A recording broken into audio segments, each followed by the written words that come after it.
All right, man. Solid, man. We got Captain Ahchaad Abarayam in this motherfucker, man. Y'all what's up with the thug? What's going on, Cap? Y'all about to see me in some thug. You know what I'm saying? What's up with you? Woo, boy. Hey, listen, I don't even think you really would believe me. But when I first started, they call it a podcast. I just always call it interviews, right? But I was like, I'm gonna do interviews. But I promise you, the targeted people on my list, you was top 5. For sure. Yeah, like for sure. It was some people that I didn't have on my list that I'm glad I got for sure. But I was like, I gotta get a Ahchaad. I wanna talk to Ahchaad about some shit. You know what I'm saying? About who you are and all that. Because I think you see that Dos Equis commercial? It was like the most interesting man in the world. Yeah, yeah. I thought about like this nigga, the most interesting man in the world. You know what I'm saying? We gotta get him on the pod. You feel me? So I'm so excited to have you. You know what I mean? All the way from. I'm glad to be here too, man. Shout out to y'all brothers, Captain Dog, man. All y'all brothers, man. Cornwall, all y'all brothers. Why, man? I love coming to Cali, man. Damn right. You know what I'm saying? So you fresh out of. I know you live out in Philly, from DC. You know what I'm saying? But before we get into all that, man, I want to say, like, I met Captain Ahchaad my first Passover, you know what I'm saying, in Brooklyn, New York, 2013. You know what I'm saying? That was the first time I met Ahchaad. Now, I knew Ahchaad on the phone. You know what I'm saying? Like, we used to have a call-in number. We used to have classes online for if you from out of town, right? So, like, you know what I mean? A lot of brothers would have classes. And I remember one time Ahchaad had the class. I was like, damn, who's this? It's another brother who got a class. So he took a class that day. And I was like, okay, yeah. And then he was like, hey, man, you doing a good too. He always talk like this, but he's like, hey, you doing a good job. Hey, your nigga know all right? I was like, yeah, cuz. I'm like, hey, how you know me? Like, you know what I'm saying? Because I'm like, I think I just became a trooper. And he's like, yeah, man, you doing a good job, man. Keep working out there in Cali, man. You know, we need Cali, you know what I'm saying? So I was like, for sure. So I go to Brooklyn. I meet Ahchaad, I meet all the brothers and shit like that. And that Passover changed my life. I'm like, whoa. I mean, I tell brothers all the time, I'm like, that Passover was different for me because I wasn't even sure if this is really what I wanted to do. And I met the brothers and I seen the seriousness of the brothers, especially like yourself, you know what I'm saying? Your reputation is, everybody know your reputation, you know what I'm saying? It's excellent. But I was like, I had to see that. You know what I mean? I had to see that. And yeah, you know what I'm saying? 2013, you know what I'm saying? That's what changed me for sure. You recollect that Passover though? I do. Yeah, you do? Yeah, I do. Good. I mean, we can't like the Spirit of the Lord, man. Once again, man, the water command you in Hanak, I mean, they brought us together and be able to build and become brothers. You from a whole other side of the country. Right. You know what I mean? And now, look at the Lord now. Like, look at this brotherhood now. So, for sure. You know what I mean? I definitely remember though. Yeah, con. You know what I'm saying? So yeah, that was a real one. You know what I mean? So then I've been knowing you for hella years. You know what I'm saying? Like, got to meet you, got to know you over years. You know what I'm saying? But right. Definitely want to get into, you know what I mean, who Ahchaad is. You know what I'm saying? I know when I met you, you was coming out of DC. You know what I'm saying? You wasn't. I don't think you was in Philly yet, was you? Nah. Yeah, you was in DC, right? Right. So, man, tell me how that was. Like, you know what I mean, your life, your upbringing in DC. You know what I mean, the DC life or Maryland life. You know what I mean? How was that? Before the truth or before the youngin'. Okay. Yeah, youngin'. Right. So I grew up in DC and Maryland to an extent. I explain why when I say that. Brothers get on me when I say that. You understand? So my father from Northeast. Okay. Like his family from Northeast, like around like Rhode Island Avenue, that type of area over there. And my mother and them, they from like Suitland Parkway, so that side of Maryland. So it's like right where the line of DC and Maryland meet, they on that side of Maryland. So like Temple Hills and Marlow Heights and, Suitland. If you from there, you know what I'm talking about. You know what I mean? So that whole Iverson Mall, if you really from DC, like around them times, like in the 90s, like Crystal Skate. I used to go to Crystal Skate when I was real little with my mother and father and all that. Like I said, Iverson Mall, that's like a little landmark on that little road right there. So that's where I grew up at. I'm a rec baby. You know what I'm saying? So I grew up at like Hillcrest Heights rec. You understand what I'm saying? Brothers, young niggas now, they don't really, remember the rec. I'm talking about the rec center, you know what I'm saying? Right, the rec centers wars, like we playing basketball versus this rec center. You know what I'm saying? Like I grew up in like that type And so like during school, I was with my father's side of the family in Northeast. Okay. So I was kind of raised by like my great grandmother over on that side. She lived around Edgewood. So I'm naming places that, you know what I'm saying, you got to be from DC to know, you know what I'm saying, these places in Northeast. So I was raised by her. So all my uncles and my cousins and stuff like that. So I was like half and half. So in the summertime, I'm in like Temple Hills, which is really Southeast anyway. This is really kind of, you know what I'm saying, Right. part of that side, but it's Maryland, you know what I mean? So that's how I came up, raised up. So like I said, I come up raised up in a rec, growing up like that, playing basketball, and until I got older, of course, and start hanging out, like I like to say. I started hanging out, you know what I'm saying, you know what I mean, trying to do school, but not really doing school, you know what I mean? And so for a while, I did that. I graduated though. I graduated from Archbishop Carroll. Okay. I went to Carroll High School, you understand? So I graduated there, but after that, I was just like out there, you know what I'm saying? Even like during school, you know what I mean? I don't want to, you know what I mean, make it like that, but even during school, just filling with the streets and like, you know, tampering with different things, getting into things, trouble, you know what I mean? But I definitely was blessed to graduate. I graduated, but after that, I didn't go back to school. You know what I'm saying? The only school I went back to was the UPK. But after that, matter of fact, hold on, I did community college for like a semester.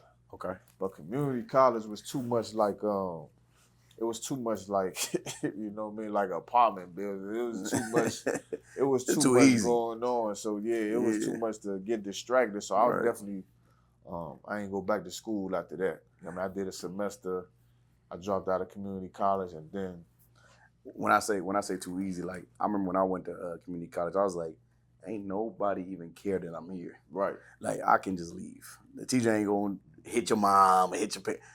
It's up to me. I'm out of here. I ain't about to be here. But before I get done on that, how was that upbringing for like how was your mom's, how was your pops, like were they together? Like what was your household structure? You know what I'm saying? Like did you have that father in the house that tell you what to do and make sure you're on top of shit, or how were they split? Like how was that for you?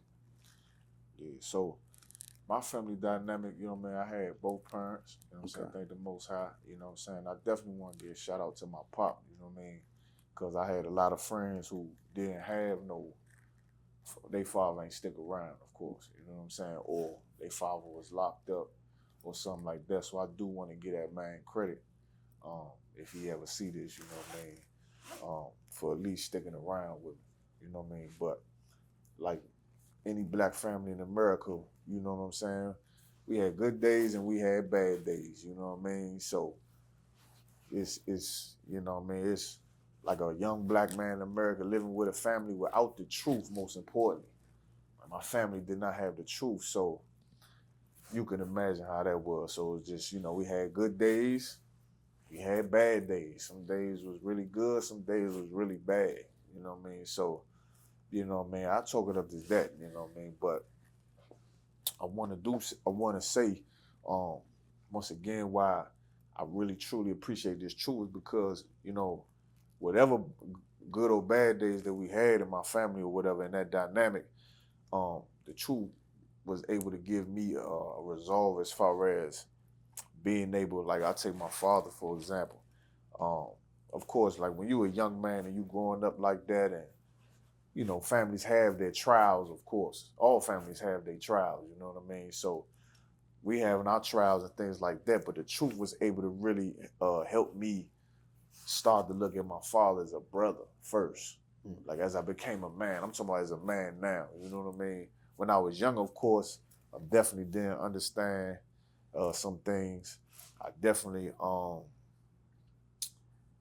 would have not wanted to go through some things. I'm gonna put it to you like that. I definitely would have wished I haven't seen some of the stuff, most of the stuff, but being in the truth, you know what I mean, it would help me be able to, you know, look past all that and really reconcile with him, because I started to look at him first, like it was able to look at him as a brother. Like that's my brother too. You know, he's my father.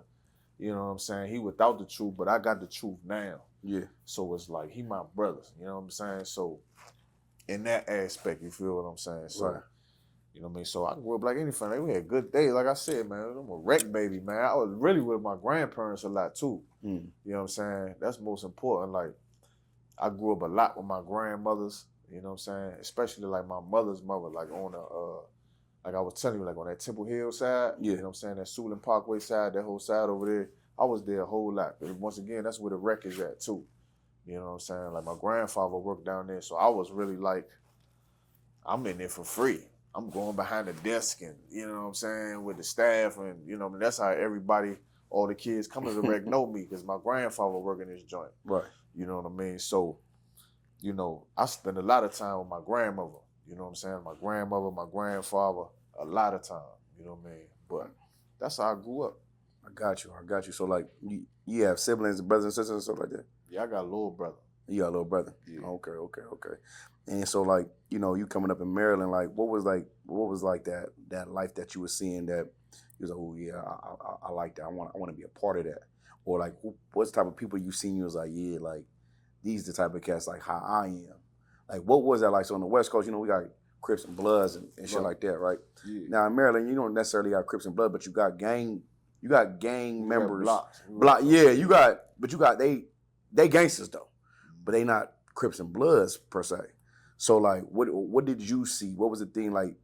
You say you were the wreck, so I'm sure like you play sports, but did you look up to athletes? Like who was your people that influenced you on that side of town or in that area? Well, I'm gonna put it to you like this. Mine was a little different. I'm gonna tell you straight up. I ain't never look up to no athletes like that. I ain't never look up to no athletes like that. But I'm gonna keep it all the way 100 with you. So like when I be on the side with my father's side of the family, I was talking to the brother about this earlier. I be with my father's side of the family as a kid. You know what I'm saying? As a kid, so I'm walking in the neighborhood. So like I was explaining to the brother. They used to call it One Deuce, you understand what I'm saying? Or 12th Street, you know what I'm saying? Where they from. So my grandmother lived on one block, my father and mother live on one block, and I go around the corner, that's my aunt's house. And then I go a couple more blocks, that's her other sister's house, and then we go over the bridge to grandma's house. Yeah. You understand what I'm saying? So I could walk, and we walking from school, you know what I'm saying? So this the neighborhood or whatever. Right. So as I'm in the neighborhood as a kid, you got grown adults riding up to me and my cousin saying, "Oh, you little Ronnie's son," or you Mike's daughter. You understand what I'm saying? So they known around here. And so as I started to get younger, I'm like, why everybody know me and I don't know them, and why they know my father? You know what I'm saying? And so that's how they kind of started with that. You know what I mean? If you feel what I'm saying, like, yeah, you know what I mean? Like I'm gonna tell you, also, I was a follower too. Like as a man I am now, I was a follower. Like I wanted acceptance a lot too. You know what I mean? I kind of able to really gauge like what I was as a child. I ain't think that as a child. I'm thinking I want friends like other regular kids want friends, but I wanted friends to a point where it was like I just wanted to be accepted. Okay. So whatever I kind of had to do to be accepted, I was really willing to do it. And I really ain't had no business doing a lot of the things that got me the friends that I had. Like I really had no business doing it. It wasn't for like a lack of need, like being impoverished or nothing like that. It was more so just, you know what I'm saying, this is kind of what I want to be. And I'm gonna keep it 100, even more 100 with you. You know what I mean? I had a cousin that I loved like a brother. You know what I mean? He was from Langston Lane. And we used to be on the phone every day rapping our verses. Okay. You know what I'm saying? So this is when I'm a kid. So I'm back then, I had the whole yellow papers full of raps and stuff like that. I'm on the phone with them, we rapping to each other. You know what I'm saying? But over time, I noticed that I'm rapping about stuff that I ain't doing. I'm just telling you the truth. This on GP, I'm telling you. You know what I'm saying? I appreciate that. So I'm rapping about stuff I ain't doing. And even back then, it's like, you don't want to be no fake rapper. Right. You know what I'm saying? So just truthfully, it's like, man, I'm going to have to start, getting to it if I'm going to be rapping like this. Like, you know what I'm saying? I'm going to have to, and, that's how I started looking up the niggas that was, or brothers, excuse me, that was like that. And then, like I said, I had another influence because as I started getting older, like I know that my cousins ain't down there, like my older cousins. You know what I mean? Like my older cousins is like older, like they got children on my father's side, they got children my age. You know what I'm saying? But they my cousins. Right. You understand what I'm saying? As I'm getting older, I know my cousins, what he driving and he's standing in front of this bank with these t-shirts selling CDs all day, that don't make sense. You know what I'm saying? Like that's not adding up. So I'm getting older, kind of realizing that. And I'm like, I want to be that. I want to be like Cousin Keith. I ain't trying to be like, do no school and nothing like that. You know what I mean? So that's how my influence started. You know what I mean? That's how I started looking up to. That's what I looked up to, man. I ain't gonna sugarcoat nothing. Like off the break, I looked into a street influence first. It wasn't no athletes. It wasn't no. It wasn't nothing else. It wasn't a college person, somebody in school. Yeah. But I did really like my art teacher, Mr. Washington, though. Okay. When I was in school, like Mr. Washington, cause I went to St. Anthony's on 12th Street, and this is still, I'm kind of jumping back and forth, but good. When I went to school in St. Anthony's, man, I went to Catholic school, you know what I mean? So you got them white nuns, you understand what I'm saying? Like them evil white nuns, and like how I see it now, like they were already oppressive then. Like if you show any type of masculinity, like especially as a young black boy, you know what I'm saying? Like I remember this project they had us do for art, man. And I did something that I thought was fly, you know what I'm saying? I tried to cut a hat backwards on the joint, and it was like a collage. And my teacher, you know what I'm saying, some white nun, she like, who you think you is? Something. She white, she ain't even my mother or nothing like that. My mother ain't mad at it. My father ain't mad at it or nothing like that. But this white lady, this white nun giving me a bunch of, who you think you is, you this and that, like trying to really, you know what I'm saying, put my spirit down. And so Mr. Washington, he was my art teacher. He came to me, man. He was like, man, listen, man, don't never let nobody tell you, you know, who you are. He was like, I love your artwork. Your artwork is good. He was like, don't worry. And he was a brother. You know what I'm saying, Mr. Washington. So I would say that I did look up to him. You know what I'm saying? In that aspect of who people I looked at. So I did like art. Like I used to like to draw and stuff like that. Right. You know what I mean? But that was the first person I looked into it that was an adult that was like, how can I say?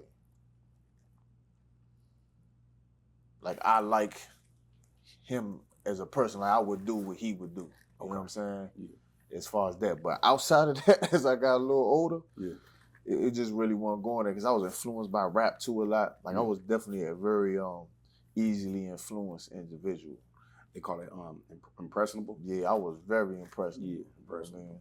I think we always like that. I want to go back to something you said too, like them yellow page. Like you got a whole bunch of raps in your in your book, rapping them to your cousin, right? Yeah. You know what I'm saying? Like where did that come from? Where did the music inspiration come from? Like who was you listening to out there in your area where you was like, oh yeah, I like that. He hard.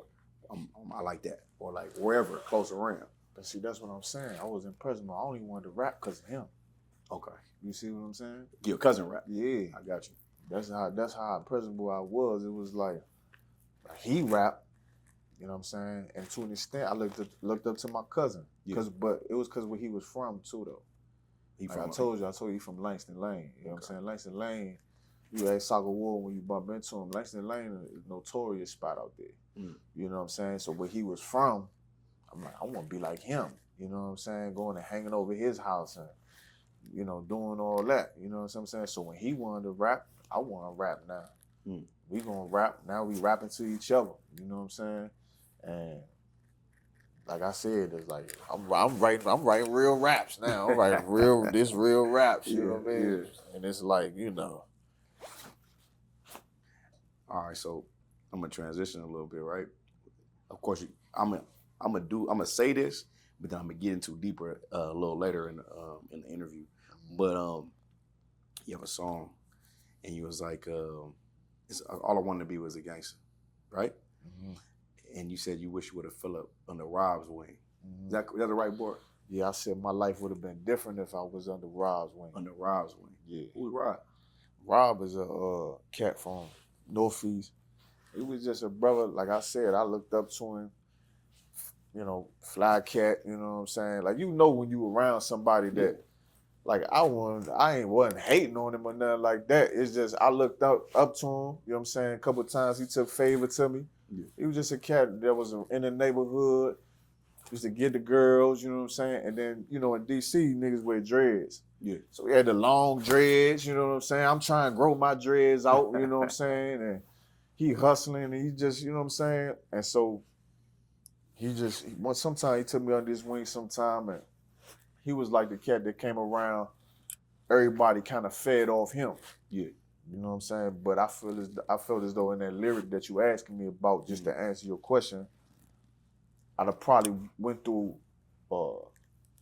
it's just been a little different, you know what I mean? Really, like being his right hand versus the right hand to my other man. I got you. Mm-hmm. Your other man being Clausen? Huh? Who's your other man? My man, Twan. His name Twan. You know what I'm saying? I'm gonna say that, you know what I mean? Just to keep the brother. Yeah. For the brother integrity, you know what I'm saying? I try, you know, he loved the school, you know what I mean? He loved the school. That's my man, boy. I fell up under his wing. And so, you know, I was just really running with him for a little while. And he was different in the sense of, you know, like Rob and them, they were strictly like about getting money, like just getting money and really doing whatever they need to do to get the money, staying fresh. Like, you could really kind of tell that, you know what I'm saying? Like, as long as you fresh, as long as you get money, you could be around me. That's the type of nigga Rob was, you know what I'm saying? I ain't saying he wasn't no bad brother or whatever, just in that world or whatever. I'm just saying, like, the niggas that hung with him, you had to have money, and it wasn't no, you know, we sharing money. It's like, you got your hustle, we hustling, you get your money and this and that, you know what I mean? And, you know, I fell in with this brother over here who was more so, like, I wouldn't just say down to earth to explain it. It's like, if you my man, we gonna do this together. Like, we out here together. You know what I'm saying? So if I got money, you got money. If I got food, you got food. Got you. You know what I mean? Like, if I could say this real quick, one thing I want to big up again, you know what I'm saying? Constantly got to do it, you know what I mean? Commander Junior Hana and the generals in the school, you know what I mean, that really laid this brotherhood down and kept it the way it's supposed to be, because like the culture that we have, making sure, like bro, you get a grub.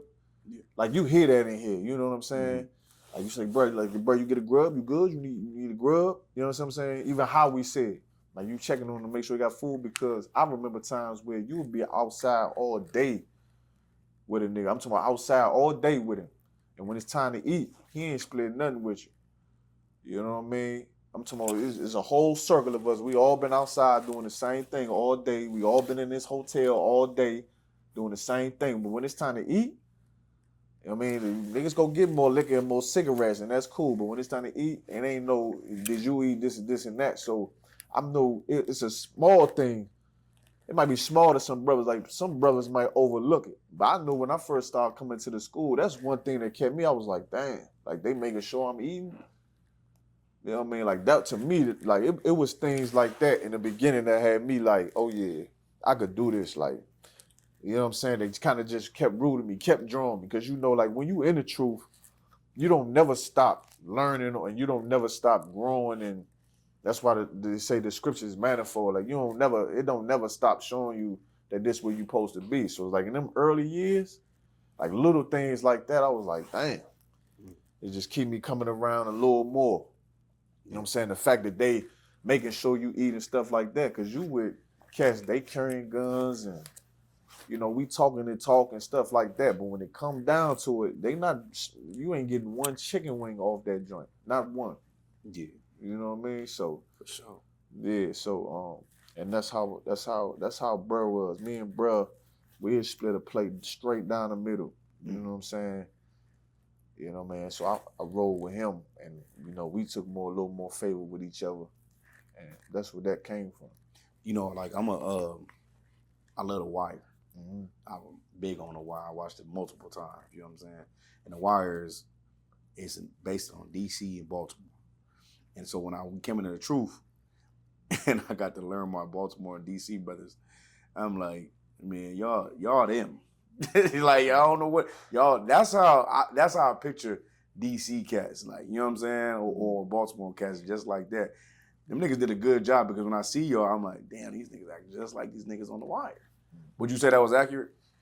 Okay, to be honest, The Wire was The Wire. Everybody loved The Wire, but DC and Baltimore brothers in the world don't blend with each other, and it's always been like that even since I was young. You know what I mean? Like, Baltimore, a completely different world to compare to DC, to be honest with you. Mm-hmm. Like, cats who wanted to get money, of course, they'd go to Baltimore and stuff like that. You know what I mean? I was still kind of a little too young for, like, what that Wire, what was going on in that Wire. I'm not really sure what time frame that was in, or where they depicting that time frame from, but I might have been a little too young to really experience that whole. It seemed like it was in like the early 80s, like back when I was like a child, like late 80s, like maybe 85, all the way up to maybe 95, to where really I was still kind of a little boy, so I wasn't even really been into nothing like that at that time. But I know that when I did come of age, we ain't mess with Baltimore cats, you know what I'm saying, brothers back then. Yeah. You know what I'm saying? And they ain't mess with us. And it's still, like, you might see it on the internet, they talk like that. But just the usual Judite garbage, you know what I'm saying? We from another city, but I'm going to tell you, it's so surreal coming into the truth. Like, I ain't never been to Baltimore, but once I came into the truth, we was at Baltimore every Saturday, because Baltimore an hour away. Right. And to really start to appreciate them brothers, like how them brothers live, they struggle. Like, we was on Lexington Market.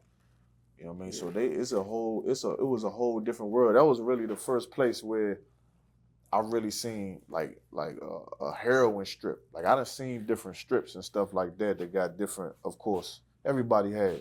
Yeah. But that's when I really first seen a real dope strip, like they just really like leaning. Kind of like Kensington a little bit. Yeah, kind of like Kensington. Mm. You know, Kensington on 100 though. But, right. But Lexington Market was different because not to glorify it or nothing like that. What DC was known for was more so, you know, crack cocaine and robberies and shit like that. Mm-hmm. You know what I'm saying? And then PCP for a long time. So in my age bracket, those was like the type of drugs I would come in contact with, more so not like how them Baltimore cats dealing with that. Okay. So the reason why I bring that up, because like I want to talk about the slang. That's when I first heard all the slang and shit. Mm-hmm. Like Mo, Slim. Yeah, you know what I'm saying? And off the show with Mo and Slim, then I heard more when I got to know DC brothers, actually, because we could travel, we could be around each other and shit. Then I heard Luncheon. Luncheon wasn't in the Wire, I ain't heard that, but I heard that from a DC cat or a Maryland cat. So like, I'm like, all that slang y'all say, like, I'm gonna ask Sock this too. Like, where does that come from? Because is y'all from, like, your family from the South? Like, where does that lingo come from to where y'all talking like that? To answer your first question about the South, I think a lot of us come from the South, them southern states. I know for a fact a lot of the portion of the people that live in Southeast, they came up when Martin Luther King Martin Luther King marched them up there. Yeah. You know what I mean? So a lot of them people from the South and got ties to the South, you know what I mean? And then, like I said, a lot of people that's in Maryland, like especially on them outskirts, like you've been to DC before for school and stuff. We was talking about like that whole Silver Spring, that Mo County, PG County, you know, all that, you know what I mean? Like most of them we got family in the city, like, you know what I mean? So it's, you know what I mean? And so most of us come from the South, I will believe, you know what I mean? But the language, I really couldn't tell you what I'm trying to sit here and think.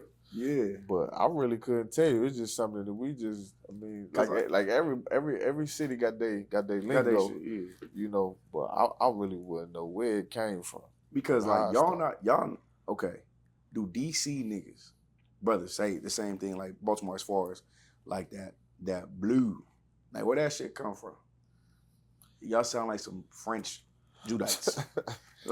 like blue and two. You don't say that though. Nah. That might be some That's Baltimore. Baltimore shit. Yeah. Okay, but it's right there though. I don't know how y'all different. I told you, that's what I'm saying. Yeah. Where I grew up, like the way I grew up in DC and the parts of Maryland is different from Baltimore. Baltimore different. And see, another thing is Baltimore a little more like up north. Yeah.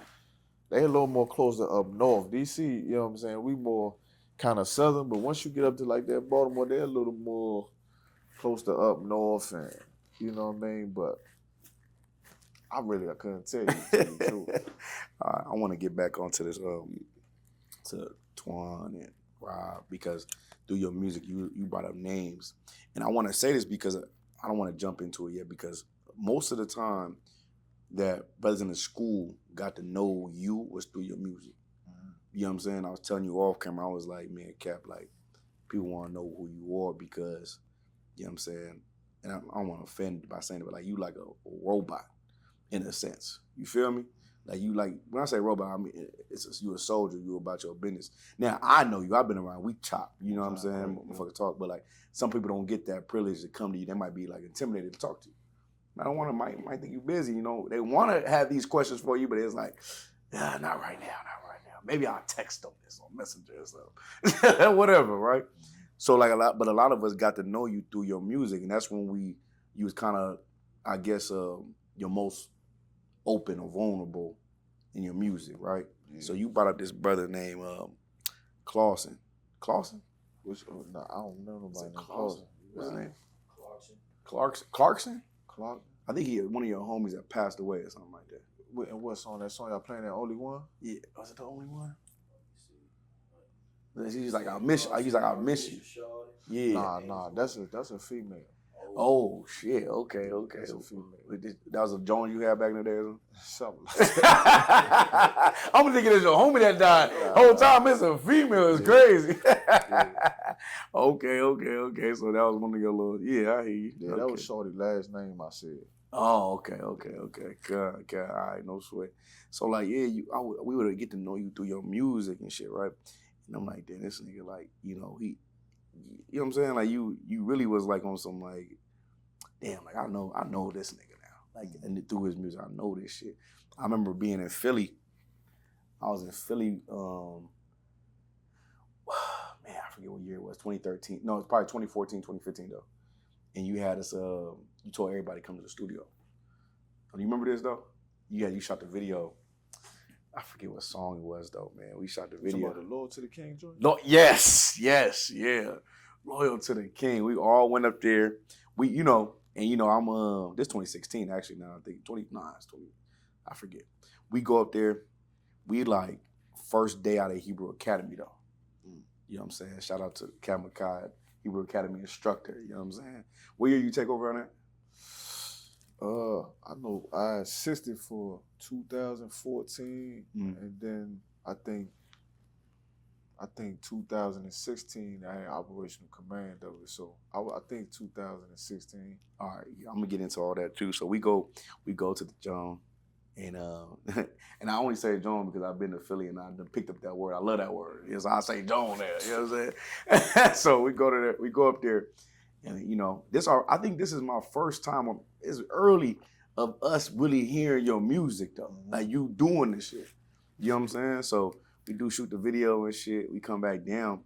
We go to the club or whatever. We go to a bar, and we on some like high alert shit because we fresh out of Hebrew Academy. You teaching us all this shit. So niggas like, I remember I walked in. I'm like, hey, check that side out. I'm going there like that. You know what I'm saying? We on shit. You know what I mean? We ran into a little situation. It wasn't nothing major, but you know, just funny shit like that. But before I jump into that scene, right? So, okay, so you going through these things in life. You know what I'm saying? In your upbringing, you seeing all this. You thinking you want this, and I feel like would it be safe to say like you did things to be accepted because you was like on some like, yeah, like, man, I'm trying to be like, you wanted to be a soldier. I think to an extent, that was able to come out in this place. You know what I mean? Okay. Like when before the school, I was completely lost. You know what I mean? Like most brothers, I was completely lost. But I think that spirit of what you're saying is able to flourish in here. Like there's a lot of brothers that got so many gifts that's in the world, but they just caught up in something that, they either grew up in or, was introduced to or victim of circumstances or whatever. But in here, in the truth, any gifts a brother have is allowed to flourish to its full capacity, like to its full extent. Right. You know what I mean? So whatever gifts that a man possess, once he come in here, like the Lord really draw it out of you. Yes. He really draw it out of you. And so, the water too, Most High Christ, since that's what was drawn out of me, that's what I stick to. Yeah. So that's what I believe. I don't think I was trying to be a soldier before the school. I was completely just lost. Like just lost and just that's the perfect word for it. I was lost. Mm-hmm. Was it okay? Like before you came into church, was there anything that you was like? Did you grow up like I believed in Jesus and believed in God, or like did you believe in something spiritual? Did you believe in anything, or was it like I didn't even think about that type shit? Like was your parents religious? Like how was that? Your grandparents you said you grew up with? Yeah. So my parents and my grandparents, they weren't religious like that. Like I told you, I went to Catholic school, so I knew what Bible verses was, you know what I'm saying? Because they had to teach us religion class and all of that. So I was already familiar with Bible verses. I know what a Bible verse was, but it was Christianity. Like I believe, like the world believe, God love everybody and, you know what I'm saying? I was completely in the world, but as I got older, not older, but during that time, certain things was happening to where I do remember asking God for help, like seriously, like just, I was like, please. I remember saying, please, like, you know what I'm saying? It was like that, you know what I mean? And of course, I ain't know how to pray. Like you come into the truth, you learn how to pray, you get more understanding. You get the truth, you know what I mean? You get the truth. So what I was doing out there, I was just basically, praying like any fool in the world. You know what I'm saying? I'm going through the motions of, being without the school and being without the truth and just getting all type of stuff. So I'm just like, man, just please just help me. Just, I remember it like clear as day. You know what I'm saying? I was on my grandmother's back porch. I just looked up to the sky. I don't know what I'm like, just please, man. You know what I'm saying? You know what I mean? Because it's just, like I said, I was lost and, feeling like hopelessness at a real young age. Because you look at it now, like you in the truth, you really get to be able to live and experience life. Like you be, 19, 20, 21, like during them years, I was telling the brother, I was like, man, I don't see too much future past maybe like 23, 25. I think what I say, 20? Yeah, like 22, 23. Well, really couldn't see far past that. As far as life period, having life period, and what we were speaking on, if I could, Salaki. No. If I could, it's like the feeling of hopelessness that I felt. It seems like I'm probably gonna check soon. How I'm gonna check, I don't really know. You know what I mean? I might go out in like maybe a car accident, or speeding or whatever, get killed, whatever, or get locked up or whatever. But I just knew that at that certain time in my life, around that 21, 22, like right almost close after I had my first child, I was just really didn't see no point after that. Like definitely wasn't thinking about no 30s. But why though? That's the thing. It was just like, what else is it? You know what I'm saying? And that's the thing. It was like, I asked the Lord, it was like, what else besides this? And like I said, I went in school, like, you know what I mean? Salaki, you know what I'm saying? Like maybe if I had had a little more experience outside of what we was doing, like the things that I was involved in, it was, I don't want to sound like a broken record, but it ain't going, Right. Everybody getting locked up, All my friends getting locked up. We going to jail. We constantly getting harassed by the police. We constantly into it with somebody. And I wasn't in no organized criminal enterprise or no shit like that. We just out there. You know what I'm saying? So around that age, I really couldn't see past. You know what I'm saying? I was starting to become real, how can I say? I would start being comfortable with knowing that I had a baby, and you know, if I die, I think I'll be all right with that. Like honest, like that's the God honest truth, like no cap. I remember thinking it. Like my mother I got a baby, my mother be good. You know what I'm saying? If I make it to 24, I'm straight. I ain't tripping. Yeah. Like I remember consciously thinking like that. Damn. And then, okay. That's crazy, man. You know what I'm saying? Because I think about a lot of like people around that age during that time. That is a tough age, especially if you was into the things you was into. And a lot of people say that, man, they don't think about living past 25. That's like a saying. And if I could though, Yeah. I want to double down. And I wasn't like I had my little circles of cats that I hung with for different reasons or whatever, and we, you know what I'm saying. But I wasn't in like y'all have a different culture out here. Like I wasn't brought up in no gang culture. You Right. know what I mean? Of putting in work for the name of the game. Whatever we did it for a couple of dollars. I might hustle a little bit. I kept me a little job, give me some paper so I could get some things I wanted and, maybe some other things or whatever. Yeah. But I think that what I was feeling and how we was talking about it, I believe what I was feeling is like, do you see like the state of the youth that's that age today? I'm about Like to say. they rolling, like they in a completely different element than what we was. And I ain't even going to sit and act like the way we grew up is how they growing up. Like they growing up in a completely different time. You know what I'm saying? It's completely it's a different lifestyle. It's different elements on the streets now. Like it's not the same. You know what I'm saying? And me and the brother, man, we was talking about it. Like you remember when you would be young and you hear about a cat doing the shooting in broad daylight, you'd be like, damn, he hit him in broad day? They be like, yeah. You be like, yo. Now you hearing about broad daylight shooting. That's all they shooting in broad day like it's nighttime. Facts.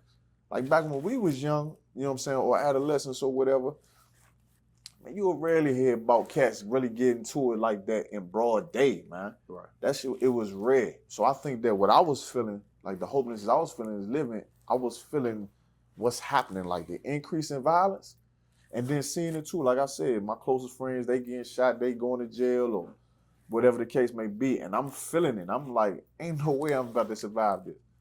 And then it's like, as slowly as I start coming to the truth, new drugs, you hearing about new drugs coming out, that's when that Molly started coming out. Yeah. Like around the time I started coming to the school, then all that Molly coming out, all these different drugs coming out, switches started coming out, a couple years later.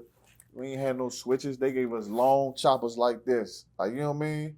We had those, but not had those. You understand what I'm saying? Like, I remember riding around with no automatic pistols when I was, you know what I'm saying? In D.C. having that is what hell of time. It's like California, right? Yeah, I mean, it's federal. It's right. You going straight to the feds. Facts. No bond or nothing, but like I said, that's what I was feeling as far as why I felt like that. And I think that like seeing it now, being a priest and really observing our people, the hell that this youth is in our communities, among our people, we was feeling the beginning of it. It's like it's a rise, like it rises. Yeah. You know what I'm saying? And it didn't go away. So if you feeling it, like it's like I just see my man, like you know what I'm saying? Like I'm finna catch something. It ain't, you'll be. And it's so crazy because like me and you were the same way in this sense where we both came to the truth like a real young age, like relatively speaking. Yeah. You know what I'm saying? Like, but like, what was the thing? We was listening to Rebel Without a Cause. That's what it was, Rebel Without a Cause. And you was telling a story at the end. You know what I'm saying? How you was walking down Market. The Market? Gallery Place. 7th and H, I'm sorry. Yeah. 7th and H, right? DC. And you walking down there and you hear Commander Jayana, or you hear the brothers out there speaking. What was the thing that drew you there? Going through all the things, you feeling the hopelessness. Now that's how I know it's the Lord too. You know what I'm saying? You feeling everything you feeling. You don't even look past the age that you currently at. You got probably a year left in your mind. You hear what you hear on 7th and H in DC. You know what I'm saying? What was it? What was the words that drew you to be like, oh, what this brother talking about? Right. So I give you the whole thing. So I give you the reason why I was down there. Okay. So I had burned a lot of bridges. I could, like, at this point in time in my life, the age that I'm at, I couldn't stay with my mother no more. Couldn't stay with my grandmother no more. You know what I mean? Couldn't stay with my daughter mother no more. Couldn't stay with them no more. And so I'm out there, like, you know what I'm saying? So I went to go stay with my aunt in a neighborhood called River Terrace.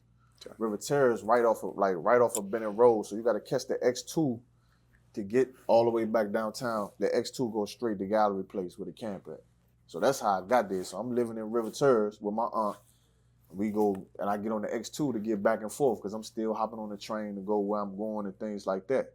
So I get on the X2, we get off the bus, and I get on and I seen them. I seen the camp. You understand what I'm saying? I seen the camp. And so I'm on the escalator, and I'm just standing on the escalator, and I just hear a voice say, when have you ever heard God being 50-50? I remember it clear to this day. You understand? He said, when have you ever heard God being 50-50? And I'm riding down the escalator. I ain't hear nothing else. I'm just standing on the escalator. And I was like, damn. Got on the train. Shit, it's still in my head. Got off the train, started walking. I'm still thinking, to this day, I remember it like right now, sitting there. Right. You know what I mean? It was Command Gene Hunter voice. He said, when have you ever, and this before, of course, before I met him and stuff, knowing who he is, but just remembering is like, that make a lot of sense. Mm-hmm. Like, why would God be 50-50 with his creation? Like, that's how I start, taking my Christianity, like, damn, that's kind of, I don't know. Like, God ain't 50-50 with nobody. I know what 50-50 mean. I know what it mean 50-50, but it's like, why God gonna go half with me on something? You know what I mean? So that's just how hard it stuck with me. You know what I mean? The first thing. And then after that, I met him again after that. You know what I mean? But I didn't know it was him. You show me, break that down for me, please. Right, because you had mentioned the song "Rebel What I Call." So at the end, I talk about. Got you. Okay, so yeah. I remember the part in the song where you say, "Sign me up, nigga." Yeah. Right. So allude to that. I alluded to that. So can you break it down for me? Right. So I'm coming from seeing my PO, and I got my little girl with me. Okay. If you know anything, when you get locked up in Maryland, they either gonna send you down Upper Marlboro to go check in, or they're gonna send you up West Hyattsville. They send me up West Hyattsville, or they're gonna send you around Marlow Heights. They had a couple offices. But where I lived at, my name that was on my address at that time was my grandmother's address in Northeast. But I got locked up in Maryland, so they sent me to West Hyattsville.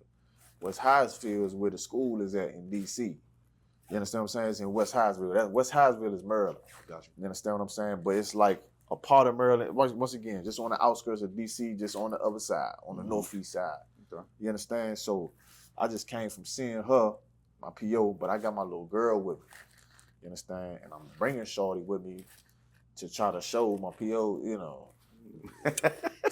help me out here. You know what I'm saying? I'm telling you, that's how your mind works. Damn wrong. Take Shorty and everything. You know what I'm saying?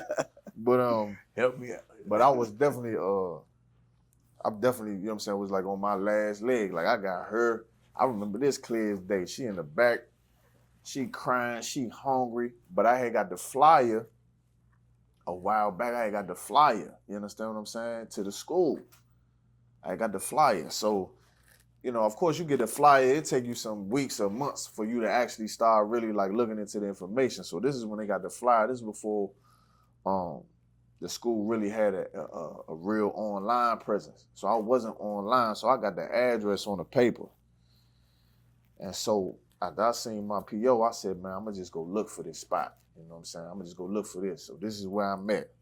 So I'm looking for it. I drive past it. I finally found it. So I drive past, and I see this little white house out with a shield on the door. I'm like, man, what the? I'm like, man, this ain't no.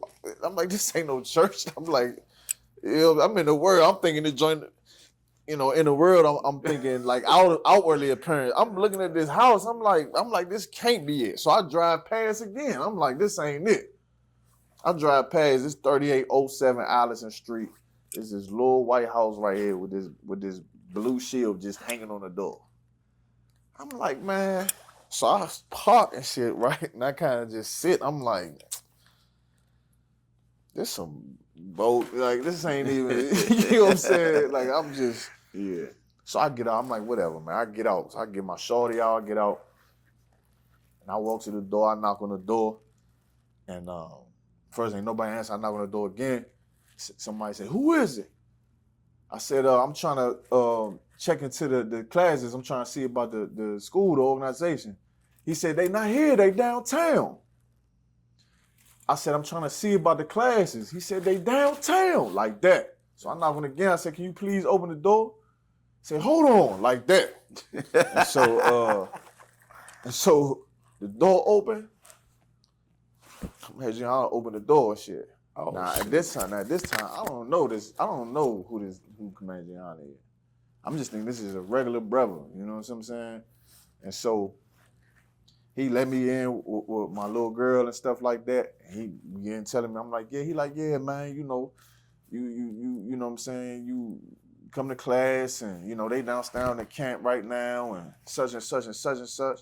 And my rib and them, their father was in the old school. Okay. You know what I'm saying? And he fell off, their father and them fell off with the red and white cats, right?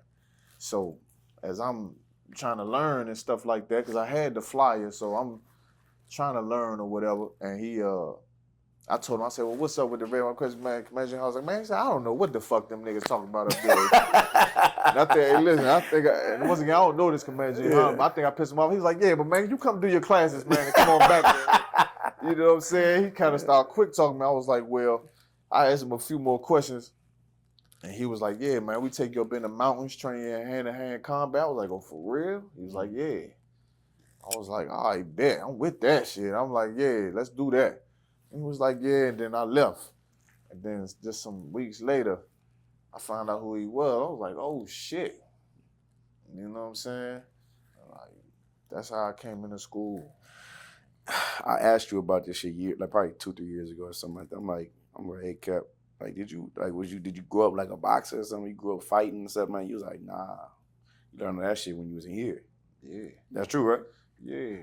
I've been in fights and stuff, but not like this, though. Right. You know what I'm saying? Right. I've been in, fights and, that wasn't definitely on this level, you know what I mean? I got stomped and all type of right. Yeah. ghetto, you know what I mean? For sure. For sure. So let me ask you this though. So you come up in the truth, you up in a DC school, like, you're doing your 90 days. Back then, they said 90 days, but I promise you, I think during our time, we was doing like like 6 months or something like that. Mm-hmm. You know what I mean? So it was a little different, but you did your 90 days, you learning things, man. Like, what was the first demon you had to recognize in yourself? Like, hey, this is the thing I gotta fight. That's a real good question. Mm-hmm. You know what I'm saying? Shit. Say that again? I said, when you come into the truth, right? You fighting yourself, you shutting yourself from the world. Uh-huh. There's things about yourself that you find out that, this is the demon. I have to fight this. Mm-hmm. You know what I'm saying? Mm-hmm. Like, what was the demon that you recognized? You was like, okay, this the one. I got to get this out the way. Or it could have been more than one. Yeah. You know what I mean? Like, of course, I went through things and I'm like, damn, I don't know if I'm ever beat this demon. You know what I'm saying? Yeah. Or I'm not sure if I'm going to ever do this. But then you do it and you're like, okay, what's the next one now?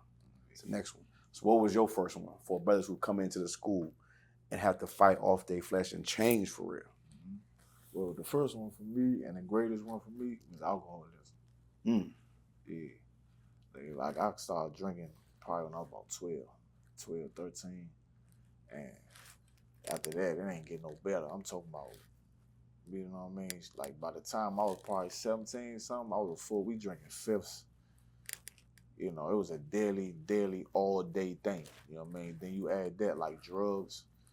You know, that was really, like when I first came into the school, and because, you know, still in being in the school, you can still have, it's unlawful to have a drink, For sure. but it's unlawful to be a drunk adult. Right. So when I first came into the school, like, it took me a while to really realize that I'm not the type of brother that can drink. Because drinking for me ain't drinking. It's medication. It's self-medicating. You know what I mean? So when you realize that, you really make a decision. You know, because some brothers come into the school, like I said, like myself and other brothers that I work with, or whatever the case may be, that really don't realize that because of your upbringing, you really can't have a drink. You having a drink for you ain't a drink with the brothers. It's an adventure. It's a you know, it's a whole experience when a person with alcoholism drink. It start, you know, with the thought of it, with the, oh, we about to go to the store, who got money, that's where it started. You know, man. And so from starting from such a young age and being just so overwhelmed with it for so long, coming in here, that was the first thing. It was like, you gotta check this shit. Damn. Was that something that you seen like coming up? As far as what? Alcoholism. Oh yeah. Yeah. Like, my whole family, like learning what I know now, my whole family is stricken with that shit. Like it was a straight up demon chasing my bloodline. I'm gonna just be honest with you. You know, man, I ain't gonna sugarcoat it. You know what I mean? It's like, it's hereditary. You know what I mean? It's hereditary on both sides of my family. So once again, once you come into the truth, you get that clarity, you get that understanding. Then you got brothers that love you. You know what I mean? You got men that love you, you know, and it's gonna really tell you about yourself. You know what I'm saying? It's gonna really tell you about yourself, and you either gonna hear it and actually love them back, you understand, and fix it, or, you know, you just gonna fall to it. But when I first came in here, that was just the first clear sign of, you know, probably one of my biggest problems. Now, I done had other problems too, but a lot of that type of stuff, was able to be quelled because when I had the opportunity to move to Philly, you know what I mean, that also kind of helped me. It helped me slow down a lot too. You know what I mean? Like, cause where I was living at before I came into the truth, it was kind of like the spot. You know what I'm saying? It was a spot where everybody in the neighborhood, in her neighborhood, you know what I mean, in the beginning would come, you know, we'd be outside. It was like the neighborhood hangout spot, basically. So, and that's why I lived there for many years. So, coming into the truth, it helped transition into Philly a lot. Like, I look back on that, like getting the opportunity to come work under General Hawes and security and everything like that in Philly really kind of helped me transition, and it got me away from that neighborhood and got me away from even the friends that have come pull up on me and while I'm trying to change, you know what I mean?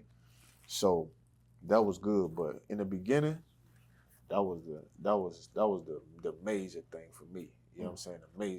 The major thing for me. It was other things too, but not as critical as that, because that was something that was a little more, how you can say, it was a little more traumatic. You know what I'm saying? From childhood. Yeah.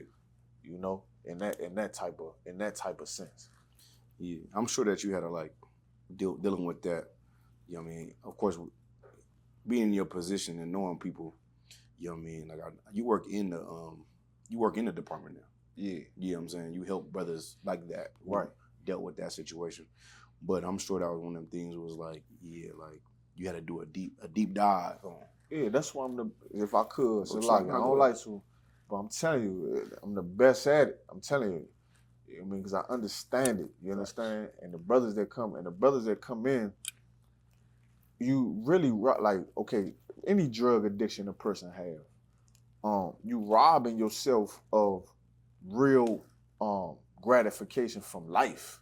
Like, you robbing yourself of it.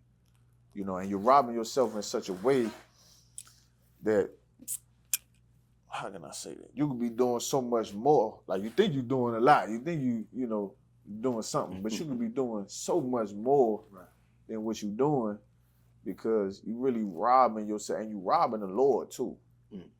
You know, And of course, the Lord said, you know, it's a death penalty offense to be a drunkard, which should show you how serious that is. Like, to be honest with you, if I could just elaborate a little bit, really as a nation of people,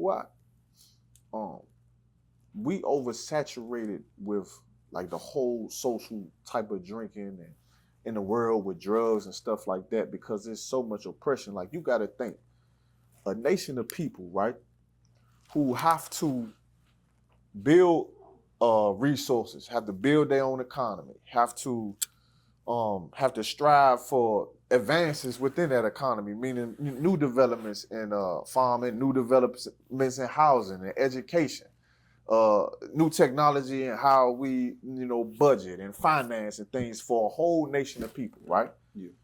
Those individuals that have to set out to complete those tasks can't go to the bar every Friday and Saturday and drink until 4 or 5 o'clock in the morning because they have a nation to run. Right. But we are people who are fed by another nation. You understand what I'm saying? Like, we're a nation of people who fed by another nation of people that are fed everything and are given everything. You understand? And are given everything at our mouth, and the oppression adds to it. You know what I'm saying? The oppression adds to the oversaturation of it. Because you have to think, in the kingdom of heaven, in Christ's kingdom, do you think it'd be like liquor stores and on every corner, smoke shops on every corner? Right. For what? Yeah. There's no reason for that. But when you add oppression, now you just become part of it. You just become part of it and aid to it. Right. And there's one more thing I wanted to bring out about it, in that the Lord already designed us with a natural way to get high, but it comes from hard work. And when I say get high, I don't mean like get high like smoking weed. I mean, you have natural transmitters in your brain, in your body, that dopamine get released from hard work. Or that serotonin, that reward chemical in your brain, it get released from hard work.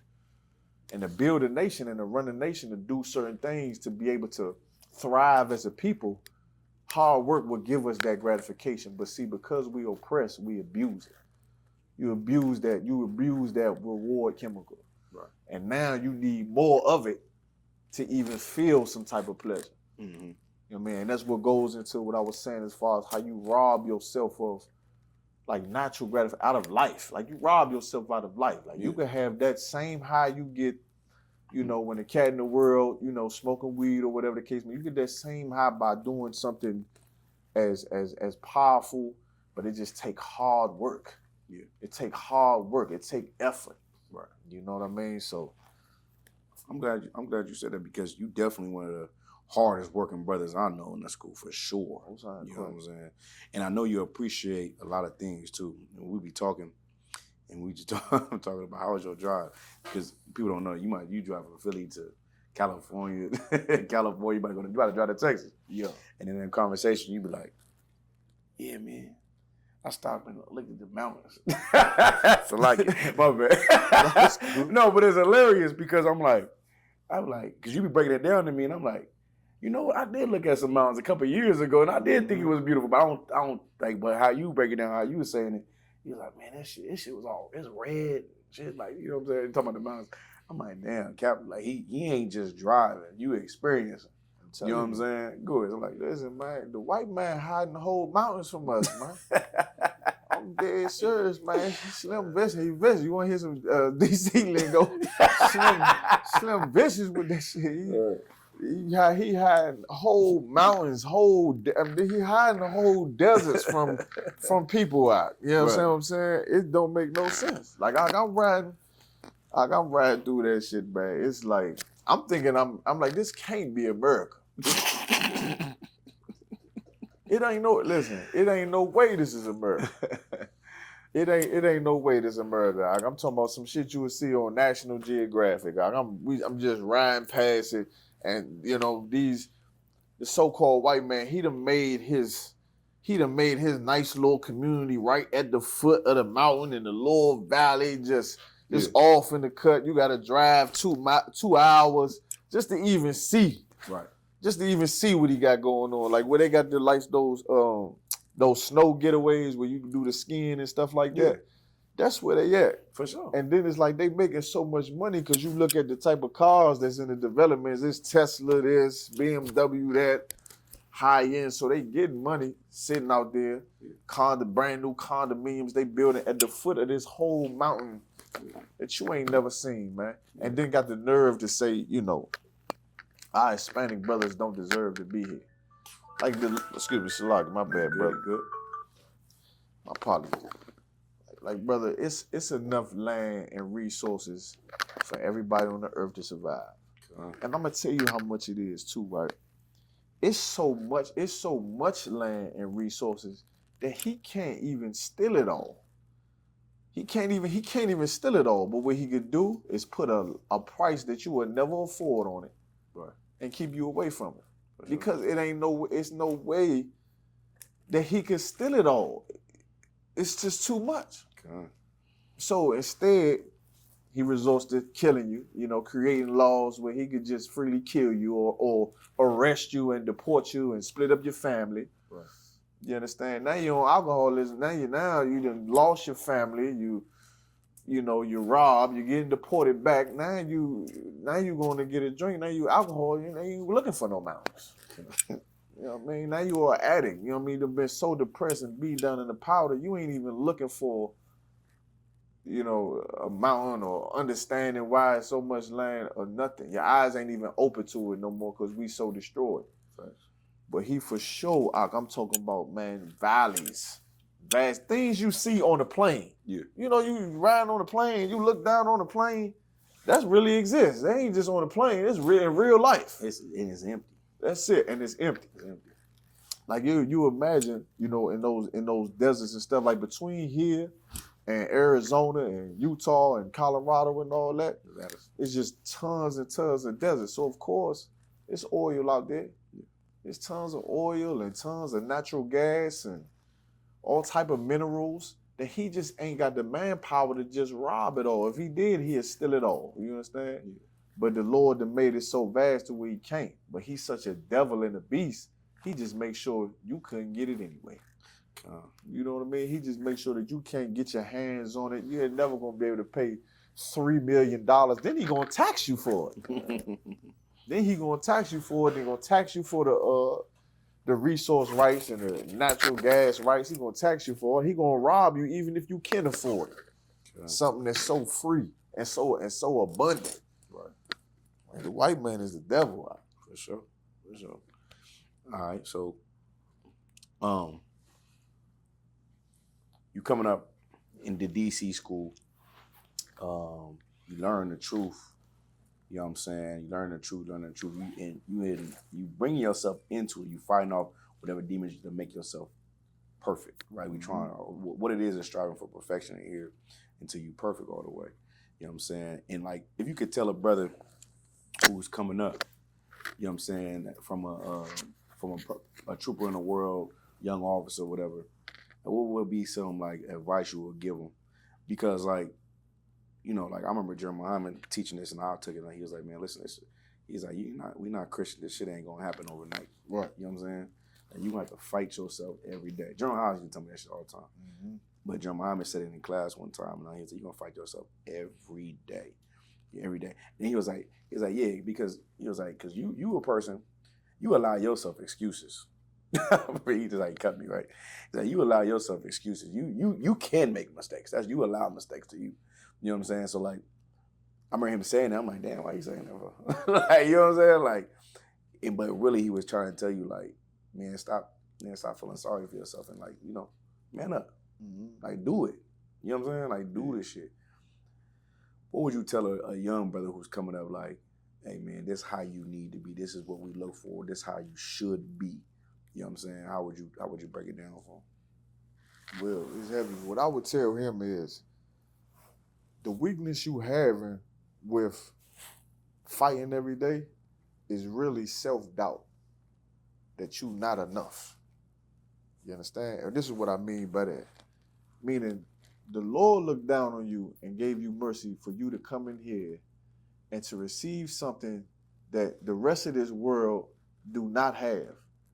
And that's something that a brother really cannot forget when he come in here. Like, you have the truth above any other ideology, above riches, above whatever you thought you wanted. You have your true identity and the truth about you and who your people are. Right. And any doubt or any struggles you having is because it's self-doubt in the thinking that you even deserve a part of this. Like what, Slocky? My apologies, sir. I thought I turned my shit off. You good. You doubting yourself. Like if you struggling with something or you fighting with something and you saying, well, man, you know, I came from this harsh life and, you know, came up doing this and I was gang banging and, you know, and it's like I got the truth, you know what I'm saying, which is cool, but I don't deserve, you know, it's really, you don't think that you is as valuable as you are. Mm-hmm. So that's what I would tell a young man. And something else that we spoke about in that you don't even have a liberty to doubt yourself in here. You don't have the liberty nor the freedom to keep using the excuse like, oh, I'm warring with this. Because Christ, our King, said, make thine election sure. So any cat that's like, you know, man, I'm trying my best, or I'm struggling with this, I'm struggling with that. That ain't what Christ said though. Like that was an order. He said, make thine election sure. Yeah. Which means you get this truth, make it into the kingdom. He Right. telling you to do it. Right. So you ain't really got no choice. You got to take this truth, go fish, do what I taught you to do, obey the law, do it how I told you to do it, how I increased it, and make it into the kingdom and come get one of these crowns. That's what he said. I mean, am I saying something wrong? Is that not, what he said? No, for sure. He said, make thine election sure. Mm-hmm. Meaning make sure you get on the chariots. So all that, I'm struggling with this, me and my rib and all this, that's you not obeying what Christ told you to do. Funny. Like you got to take this truth, man, and, get to it. Get to it and go get that crown.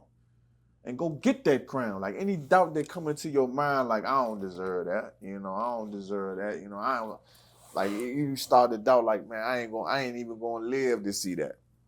That's another thing brothers do. I ain't gonna lie, I done did it. Yeah.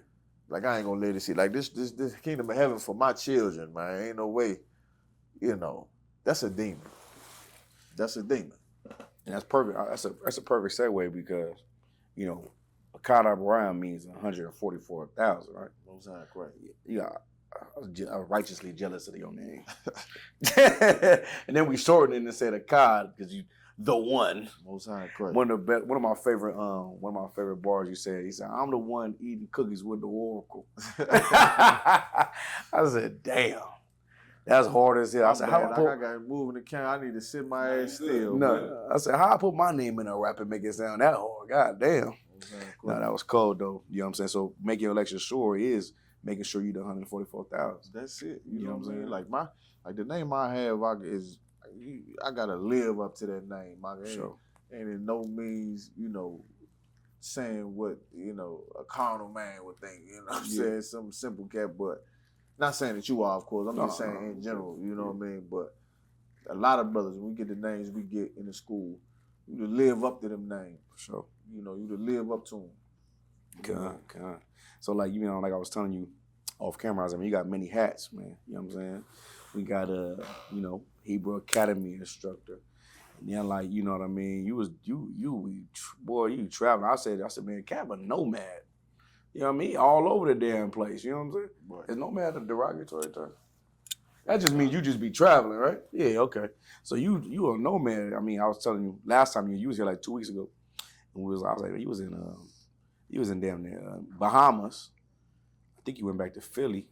Then you were in Chicago. Went Chicago to Cali, back to Philly, back to Cali, about to go to Texas. Like, what's up with that? Like, what you on? What's going on? I know you call yourself. I know it's busy man. what you got going on though? I mean, it's the work, man. It's the work. It's like, the things that brothers is called to do in the school. You want to do them to your fullest extent with all zeal. Okay. All right, and so to have the privilege to have the responsibilities that I have, I try to, like, in my mind, say, if when Christ do return, he say, well, those was your responsibilities, right? And I say, come on, one come. He's like, well, what you do then?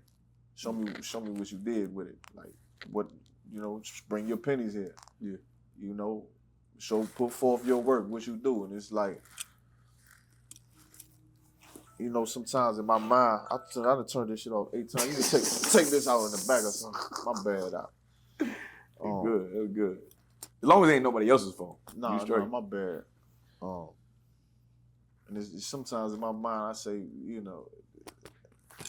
having the responsibilities I have, I can't just, sit. We got, like, as a department, because the Shamar ain't just me. Hebrew Academy, of course, is not just me. Like, there's many instructors, many brothers who make the Hebrew Academy better. Like, once again, shout out to brother Amungabar too. Officer Amungabar, this past generation, man, taught the brothers how to swim. Did the aquatic challenge with the brothers. Then that was the first time we ever did it. And he did it to where everybody in the country was in the pool at the same time, in the water, learning how to swim. Right.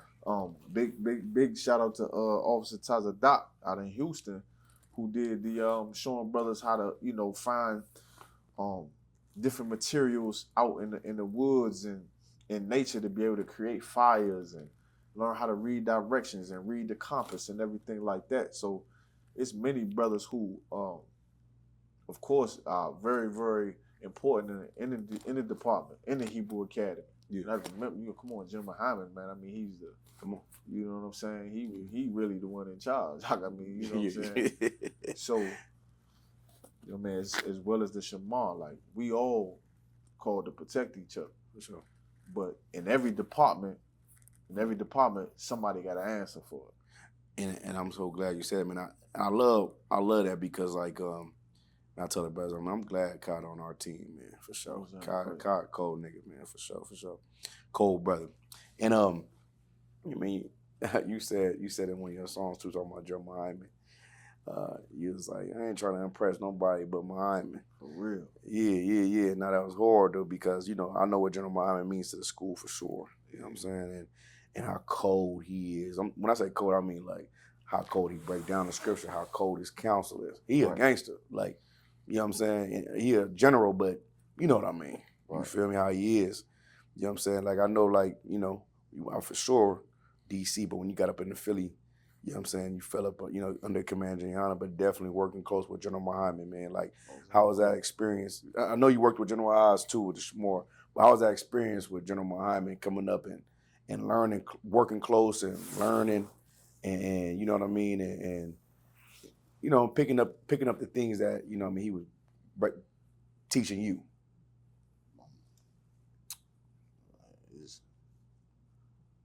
I wouldn't trade for the world. I mean, that's the best. That's the best way I can explain it. You know what I mean? Like, as a general, you know what I'm saying? He taught me so much. Taught me things. General Muhammad counseled a lot of us. Counseled me a lot, especially when I was very, very young. You know what I mean? So, I mean, the things that General Muhammad and all the generals did for us in the school, like, it's really priceless because don't nobody do it. Don't nobody ever, and treat you like, you their child and, tell you the hard things that you ain't really ready to hear, but tell you, because you need to hear them, and as well as just professionally, you know what I'm saying, like in our job, you know what I mean, making the things we do practical and teaching us in a way to where we can really forward this work is also important. You know what I mean? So, like I said, it's just something I wouldn't trade for the world. Learning from him, learning from any of them. You know what I mean? It's something that I just would always appreciate. Yeah. And like even working with General Oz, like, you know what I'm saying? I remember even with Command Gianna, I won't speak about Command Gianna. It was one thing you did one time, man. Oh shit. I don't know if it was the radio show. I don't know if it was a radio show or something. You got on a knee and saluted Command Gianna. Is that true or no? Damn, I don't remember. Hey, look, this years ago, it's probably like 2017. Must have been a real young, just must have been just real, just super young. You did what they did in the Bible. God needs saluted him. Boom. I think he said, hey, get up. Yeah. Like, hey, don't do this. Like, who the hell is he? Like, you know what I'm saying? Like, I must have been real young, man. I must have been. I must have still been in my 90 days to do something so young. Hell nah, you wasn't in your 90 days. You was for sure. Nah, I was. Oh my goodness, I ain't even remember that. Yeah, listen. No, but what I'm saying is what I heard. It might not even happen. My brother said like, yeah, God, he dropped out these saluted Commander Yana, and Commander Yana said, hey, get up. Don't like Commander Yana. He don't want that. He don't want that. Yeah. But like it was honorable. Straight, it would be honorable. Straight up, you know what I'm saying? Yeah. And I know, like working with General Ahchaad, you know what I'm saying? Because that's someone I worked when I came into the truth. He was like, that was the person I dealt with for sure. And General Ahchaad, you know what I mean? He was excellent, super. He's excellent now, but he was super excellent with me when I was coming in. How was that dynamic for you? Because you worked close with him. It was. That was like real good time too, because I was slaving with General House for a long time. He really, like, that was one of the first jobs I ever kept. Because at first, like before I came to school, I was not keeping no job. Like, I just really just couldn't do it. I just ain't into it. You know what I'm saying? I'm out all night. I ain't gonna be able to get here in the morning either. Anyway, you know what I mean? But when the affiliate worked with General Haas, like, he really taught me how to be professional. You know what I mean? How to be professional and have everything in order. And just something that I know he might say to you, just like always remember the basics. Like everything is built on the basics. I know he did. The way I know he said, because it's so true. You know what I'm saying? Always remember the fundamentals. You know what I'm saying? And everything. So that's a lot of what what I learned from him that stick with me. And then also, something I hopped on too is like General Haas is an excellent father. You know what I mean? And he had daughters. You know what I'm saying? He had and really good daughters. And he raised his daughters good. And I took a lot of how he would talk about how he raised his daughters and really implemented with mine. That was like really my first, you know what I mean? It was like my first, like I just first had these girls. I don't know how to raise these girls. So I really kind of looked at him, you know what I'm saying, and how he would, you know what I'm saying, talk to them and give them boundaries. Like he might have said it, you know what I'm saying, but I know this is something I took. It was just like, you know how your daughter naturally want to beautify herself. You know what I'm saying? She want to do the fingernail polish, and she want to do the lip gloss and stuff like that, which is good, but it's a time for all that. You know what I'm saying? So it was, you know what I mean, listening to him and getting counsel from him. He really kind of taught me how to observe when a girl is ready for all that. Like, you don't want her to just start to kind of, it was sexualized. Like, she trying to over beautify herself so young. Like, she 5 years old. She don't need no fingernail polish like that. I mean, no lip gloss on a 5-year-old. It's, she a girl, but still. So it's just like letting your daughters get the time to where they come to you and be like, Dad, would you mind if I wore lip gloss to school today? Or how you like these earrings, Dad? And I get work. If my daughters do it to this day, I can be like, Dad, would you be comfortable if I wore these, like little bigger hoops or whatever? Yeah. You know what I'm saying? It's kind of like what you need, because it's so hard to raise a daughter in this world. You know what I'm saying? Even the Bible said. So I know that was another just important thing besides professionally that I took from being with General Hall. One of your posts on Facebook one time I seen, maybe like a year or two ago, you kind of alluded to like your daughter had to get somebody together. Like, you taught her how to fight or something? Like you were saying, like it was almost like you were saying she had to defend herself from somebody who tried to. You didn't say it, but it was like alluding to that. I could be wrong. Yeah, I don't remember that one, Cal. Okay. I don't remember that one. It was all good. It was something like that. Like it was like your daughter beat somebody else. I did. It was like that. Yeah, it could not have been true. She could have cussed him. I don't know. My bad. I can jam it up. My apologies. So live as well. Good. Them tacos ready outside? My bad. I jammed it up. What's the time check? Oh, okay, bet. All right, got a couple more things. All right. Yeah, no, I thought it was that, anything crazy. All right, so like, it's so crazy when I heard your music for the first time. That's why I didn't want to jump on it earlier. What made you want to do music in the truth? Like, of course, you say you grew up and you wrote raps, and you know what I'm saying, you was rapping to your cousin and all that. When did you feel comfortable? Like, man, I can do that in here. Like, I can do music in the truth, and I want to. Mm-hmm. When that come about? I'm gonna tell you what inspired me to start doing music in the truth again was Captain Kadazai and Dawa Da. Mm. You know, they came out with White Jesus Poison. It was like they really set it off for real. Yeah. Y'all remember that joint? That Hell White yeah, yeah. That White Jesus Poison joint set it off for real. That shit was, you know what I mean? And then it was like, I'm gonna do one then. You know what I'm saying? And then the other brothers came and was like, well, I'm gonna do one too. And then that's just how it went. Cause I would honestly say, I don't even know if I was thinking about it, you know what I mean, before that. But the way they did it, and it was like, it was in the spirit, it was like, this is what we need right now, you know what I mean? Let's do some music. And so when they came out with White Jesus Poison, it was like, shit, let's rap.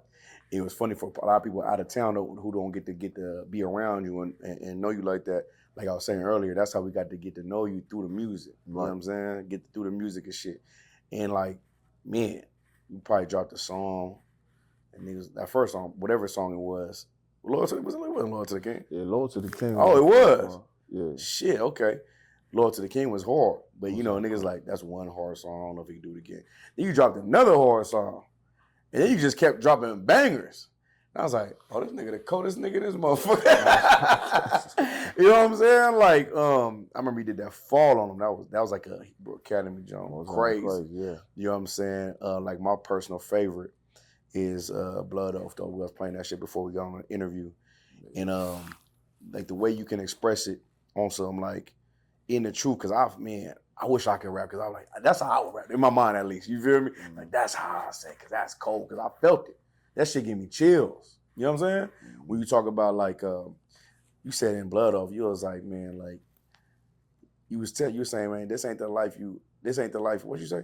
This ain't the life you want? Yeah, this ain't the life you think. Yeah, look, yeah. You was like, this ain't the life you think. So when you come into the truth, man, and when you young, for sure, you know what I'm saying? When you young, for sure, you thinking, yeah, I want to give my life to God. I want to do this. I want to be strong, and I want to do this. I want to do that. You come in here, and you definitely got to be all that and more, though. You know what I'm saying? Yeah. And like when I give brothers that oil, when I pour that oil over brothers' heads, and I'm not trying to joke when I say it. I said, man, you sure you want this? You know what I'm saying? Like, and when you sang that song, when you rapped that song, it was one of them things that was like, bro, like, do you know what you really getting yourself into? Mm-hmm. And I think, like, sometimes they don't, you know? And you're going to learn when you get in here, though. Right. But you really don't know. And when you rapped it, and you was like, man, you say your name 3 times, you know, it's death do us part. That's it. You feel me? Yeah. And people I don't think they really understand it. And I heard that maybe 2 years ago. Now, you probably dropped this song 3 years ago? Maybe longer than that. Blood Oath? Yeah, Blood Oath. Yeah, Blood Oath. It's probably I think it's probably about 3. Okay. Close to 4, but it's about 3. No. I don't be keeping count. Yeah. I listened to it last year. I always heard it. Yeah. I always heard it. I listened to it last year, I think during the Passover. And I was like, I heard this song before. Yeah. But I ain't hear this song for real. You feel me? And I just played it like 10 times, back to back to back to back. I just kept listening to it because I'm like, oh yeah. I feel it differently. You feel me? Yeah. So that was one of my favorite songs, and I just want to be like, what type of mindset, what kind of pocket you be in when you make these songs, that you can make them the way that you make them. Mm-hmm. You know what I'm saying? Like talking to you here in this interview, not to be long-winded, by the way. Talking to you here in this interview, like I could tell. You definitely put a lot of passion and pain behind your music, and you definitely be on some like, oh yeah, you want me to talk to you? This I'm gonna talk to you. Yeah. You know what I'm saying? Yeah. I'm gonna talk to you through this song. Like, here it is. That's me. Right. You know what I'm saying? Would you say that's accurate? Yeah, I mean, it's definitely like therapeutic. You know, it's definitely like Blood was definitely one of them therapeutic ones. Yeah. You know, I do sometimes I make tracks like fun, Yeah. little let me pop my shit type songs too sometimes. Right. But Blood was definitely it's definitely one of them therapeutic ones, like ones that really about the truth and like what it's like living this, like doing what we do. Mm-hmm. Like that's how I was feeling, you know what I'm saying, at that time. You know what I mean? Like we counseling people, we dealing with brothers and sisters, families, and helping them through their hardships. And you got yours, you know what I mean? You got yours going on. Yours going on right now, and it don't even matter because, you know, you got to take care of them and make sure they okay, and then move to the next brother, and then the next brother after that, you know. So it was one of those ones. It was just one of those to where this the life we living, and that's gonna be it. You know what I mean? Ain't nothing else. Now, I know this about you too, though. As much as you are an excellent rapper, you excellent at rapping.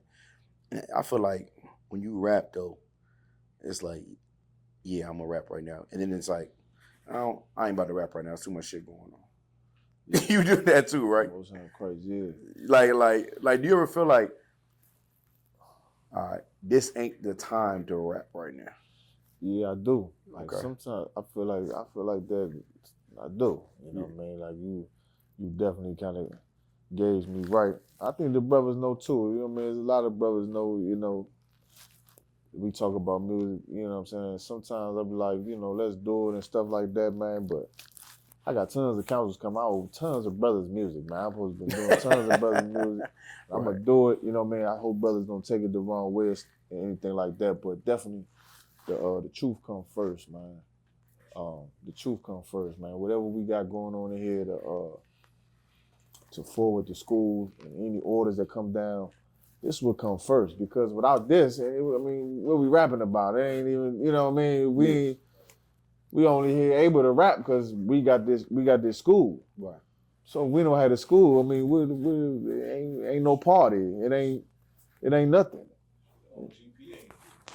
Nah, facts. Exactly. It's like there's no reason for all that. If this don't last, like if this brotherhood, not saying that it won't. Of course, this brotherhood gonna last, but I'm saying if this don't last, if what we have here don't move on and grow, then man, I don't be tripping about that shit like that. Excuse my language. Like some brothers might think it don't move me like that. You know what I mean? Like I definitely appreciate that the brothers really vibe to it. Like I appreciate you vibe to the music. Yeah. Of course, you know what I'm saying? But like, this work come first, man. Always. I think that you just knowing that just puts in perspective because, you know what I'm saying, like, you know, at your rank, you know what I mean, you got everything has to be put in perspective. Like, you know what I'm saying? Like it just does.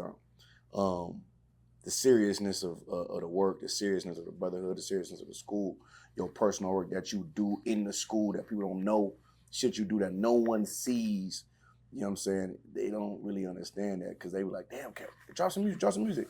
It's like, I will when I get a chance. You know what I'm saying? Yeah. And I'll fuck with that. You know what I mean? I'll fuck with how you handle it and shit. Yeah, once again, like I don't offend no brothers or nothing like that. Like it was just a little joke, you know what I'm saying, as far as doing music with brothers. I will do it, but it's just like once again, a brother's responsibility is just like I want to make sure this is working right first. Like the departments and the things that, you know, I have the responsibilities of, I want to make sure that that's in order. You know what I mean? Before I put too much effort into something that really ain't as important as this, you know, to me. You know what I'm saying? It's just to me. To me, this is what's more important to me, and that's probably what you vibe with. I mean, I knew you before you did rap, and I thought you was cold. When you did the rap, I was like, damn, that's tight. You can rap too? Like, you know what I'm saying? So it was just like a plus, you feel me? Yeah. But like, I definitely love the music though. Definitely love the music. And brothers be putting me on. I'm like, I think I told you, I tell brothers, I'm like, that's how I kind of got to learn Ahchaad, kind of gauge them. I'm a person who like pick up on shit, you know, real quick. You know, I could do it. So when I'm listening to music, I'm like, oh no, that's how he is. Like, you know what I'm saying? Like, oh yeah, this how this is. And then I'll fact check it with you. Like, I'll ask you a question. It's direct, and it's like, oh yeah, okay, yeah. I was right. You feel me? I got to, you know what I'm saying? So I wanted to ask you this too though, like we talked, of course it was we talked about the generals and stuff like that. But who was the brothers? I have a thought in my head, that's why. Who was the brothers who you came into the school, you was like you know, took a liking to you, put you under their wing, raised you up. That I looked up to? Yeah, you looked up to him like, oh yeah, like, oh, this how you be a UPK priest. This how you handle this shit as a priest in the UPK. Like, who was it? Camp Ahchaad. I knew that already. Camp Ahchaad. Camp Ahchaad, Camp Now. I thought, I'm telling you a quick joint, right? Yeah. So when I was first coming into the school, I'm out of the world and shit, right? And so we come into the first class. This is another thing. Like, I had seen Captain Shamar way before I came into the school because they was handing the flyers out like at this spot called Rhode Island Station. Okay. And so that's like what we would chill up there sometimes. You know what I'm saying? At Rhode Island, it was like a bus and a train station or whatever. So people coming, you know, we just politicking out there. And I looked to the left. Who I know now was Captain Shamar. He over there with another brother handing out flyers, and Captain Shamar, notorious green and gold garment. You ever seen that joint? I don't think so. With the big shield, with the dog chain shield. I seen the dog chain. For yeah, sure. So he over there, and I'm like, man, who the hell is this man? I'm like, man, let's roll, bro.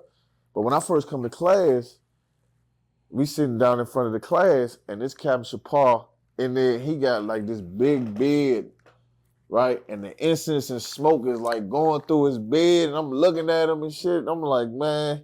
He like, man, y'all got some questions? I'm like, man, hell no. Nah. I'm looking at my man. Then they hit the olive upon y'all. I'm like, man, what the hell is going on in this joint? But then Captain Ahchaad and I thought, we hear them talk. They in the back of us, right? Yeah. Captain Ahchaad and I thought in the back, and the way they talk, they from Trinidad. Yeah. But me and my man, like, man, they got the Jamaicans in the back. These niggas. We like, yo, they got the damn Jamaicans. Like, we in the world. You know what we think about Jamaicans. You know what I'm saying? Man, we hear Captain Ahchaad and them talk, they reading. Yeah. I look at my man, I'm like, Slim, they got the Jamaicans in the back holding the back. Now I say, this shit for real here. You know what I'm saying? But Captain Ahchaad, man, I looked up to him. I couldn't wait to read for him. Okay. You know what I'm saying? When I was a young man, Captain Ahchaad, Captain I thought too. Yeah. You know what I mean? Because when you got to read for them, you got to be ready. You be on point because they finna blaze this joint down. For sure. Captain Ahchaad, Captain Alcoholism. You know what I'm saying? I lived with Captain Alcoholism for a good little period of time, especially when I came to Philly. Yeah. Captain Ahchaad. You know what I'm saying? Who else? That's my top right there. You know what I'm saying? Especially Captain Ahchaad. Especially once again coming up in that DC school, you know what I mean? Like Captain Ahchaad was on top of us, you know what I mean? And you know, General Kathum too, you know what I mean? General Kathum. Who else? Yeah, man. Yeah, that's like my real like top, you know what I mean? Who I would look up to, like, for sure. And there was a couple other brothers, but you know. I knew exactly what that meant. You know what I'm saying? Yeah, no, I wanted to ask you that because, you know, everybody go through that, you know what I mean? Like, you come over here and sometimes you directly work with certain brothers though too. So like it has to just be that. You build that relationship because you directly work with them. You know what I mean? Right. Sometimes you might meet a brother and y'all lock in. You know what I'm saying? And y'all have that relationship. You feel me? So I had to ask you that. So, and you was in DC, then man, they shipped you to the Philly, and I wanted to kind of ask you because you kind of said it, and if you don't mind me asking, you don't got to answer it. But what was going on in DC? You said something helped you at the time when you went to DC. When you went to Philly from DC.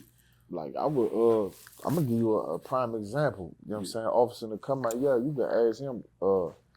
This when we came into the school. One of my close friends who I used to run with, you know what I mean? I came into the truth. Of course, he ain't coming to the truth with me. And one night, we outside, me and Officer to come out, yeah. I don't know if another brother from the school was there, but he might have been there or whatever. And my man came down the block bloody.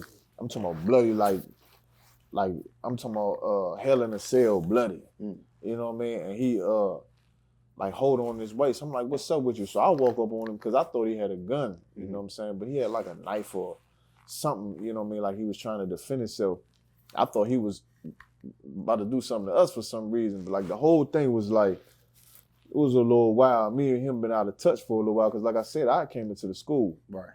So I ain't really I was seeing him in passing and we would talk or whatever. And he'd come down and, you know what I'm saying, try to do the same old thing. But I'm leaning this way, you know what I mean? I'm getting pulled in here. And he came down, I'm talking about face bloody and everything, because he got into it with some cats up the street or whatever. And so they beat him in front of his son and all of that. And it was like, you know, I'm talking to him, I'm trying to talk him down. He trying to tell me to roll with him to go do something about what just happened to him. And I'm telling him, nah, I'm like, just chill. So, you know, I had to take him in the house, wipe the blood off his face and, you know what I mean? Because this was my man from the world or whatever, you know, just garbage, you know what I mean? It was all about nothing. Everybody up there just, you know, it's like the cats on my red block, like they weren't no cats you could trust like that, in my opinion. Like they weren't, like they on them. Like you had to be one of them. Like ain't no outsiders, you know. I'm pretty sure you can understand like that with gang culture. Like with them, it's like this they neighborhood. This ain't our neighborhood. This ain't his neighborhood to be playing, hanging with them like that. So to me, I'm like, bro, you kind of brought that on yourself. So I'm trying to talk him down. And the truth in my head is like, you can't go do that. But I'm looking at him and I'm like, damn, he borderline begging me. You know what I'm saying? To go do something with him. He begging me. He like, he crying. He just did him bad in front of his little boy. His little boy come down there the next day, said, man, they beat my daddy bad. Come tell me that shit. You know what I'm saying? Yeah. And so, you know what I mean? I wiped the blood off him and I just took him far away from where we was at. And after that, I started going to, I got pulled up to Philly, and that's what I meant by that. It was like, it kind of got me away from, like it pulled me all the way this way, really. You know what I'm saying? In the essence, it was like I took that opportunity to work and I did that and it gave me good enough room to just kind of like, you know what I'm saying? And then I brought my rib up, you know what I'm saying? Then my rib came up. And so it was like, it was no reason for me to go back down too much. Then her mom came up. Then it was like, ain't no reason for us to go back down, you know what I'm saying? Right. And then, you know what I mean? I don't want to make it sound real bad or nothing like that, but it was better it was kind of better that way. You know what I'm saying? It was better that way, in my opinion. You got a picture. It's one of the coldest pictures you got too. It was like when I was coming up, me, you got you on a war scar. I mean, excuse me, a war headpiece, and then got a hood held over your headpiece. You got a big chain, and you got like I think it's like a trench or like a cloak, and you're in front, like you like on a fence. And then in the picture, you was like, yeah, like I guarded this house. Now it's my house. Yeah. Remember that shit? Yeah. Yeah, that was cold. Yeah. That was the Lord too. That was the Lord too. Like, you know, I went over there for a brother, you know what I mean? Because he wanted me to just go watch the crib or whatever. And then ultimately, you know what I'm saying, that situation got handled. And then I was living in there. I was living in there, and it was one of my first cribs I had where I was able to bring my rib and my babies. You know what I'm saying? It was a blessing, like it was from the Lord, you know what I'm saying? For, you know, standing firm in it. So I definitely remember that one. For sure. I remember there's a couple of Passover we rode up to, I think we rode up together, and we was coming from Philly. Then we drive. That's what you gotta do. You gotta work. You gotta drive. So I was driving. I ain't messing up the mic, huh? I was driving, and now I'm kind of putting it together. You was going back to DC because you got your rib and your family down there, John. Right. After the Passover, you like, oh shit, it's kind of like a week off, low key. It's like we didn't all put all the work in. I got a couple of days off. Right. Because I'm like, damn, why you going back to DC? Now my mind, you was going to see your family down there in DC. Right. Okay, bad, solid. So you get up to Philly. This is a few more things. You get to Philly, man. Like what's that transition like as far as a culture, as far as a school, as far as you know what I mean, your mindset and all that? Because I know you go up in the barracks. Right. Okay. So now, one thing I know about what I seen coming from, you know, living in Cali and being on the internet and then actually being around the brothers, DC and Philly was like it's the same. We were the same in the spirit, right? But it was two different schools in the sense of Philly was like brotherhood, kicking it, hanging out, whatever. DC, because I worked with both brothers in both schools, DC was discipline, rough ass check-ins. It was just a little different. It was just a little different. Like I was, you know what I'm talking about, right? Yeah, but Okay, go ahead. it's just they dialect. It's just kind of shocking. It's just rough, like it wasn't even bad. It's just how they talk. That's just what it is. They Benjamin, bro. You know what I mean? It ain't no big deal. Yeah. Shit. But I'm in Philly. I would say you got to work with Captain Ty Ward. Yeah, right. Yeah, sure. So Sloggy.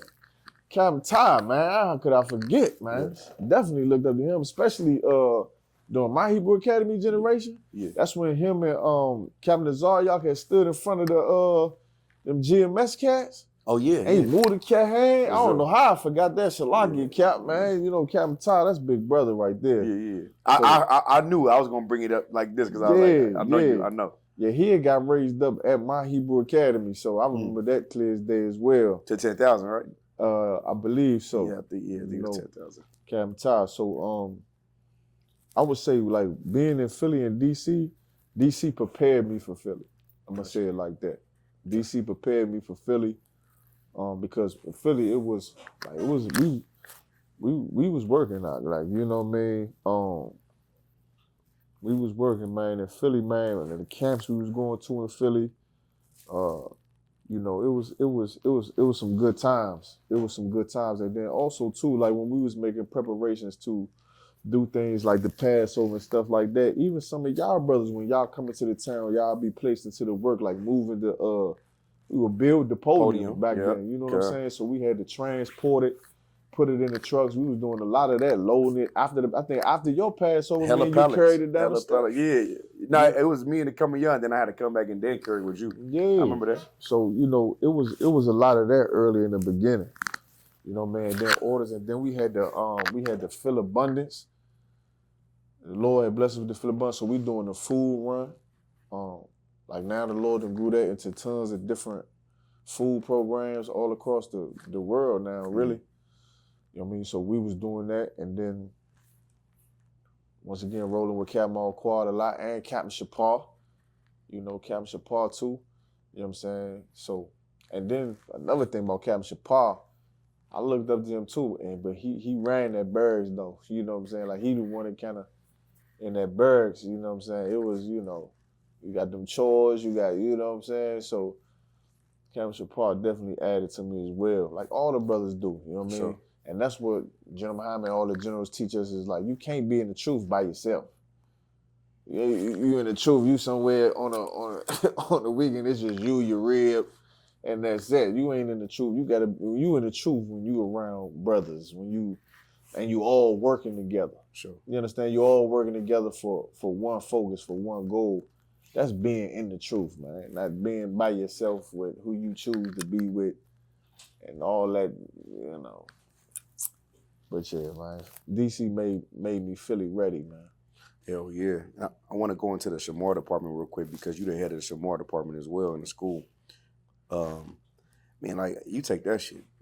Of course, like, as you should, but you're dead serious about it. Even in your accolade? So, like, even in achieving all the things that you achieved, as far as, like, the certificates you got to get and all that, the certifications you got to go grab, you know what I'm saying? Like,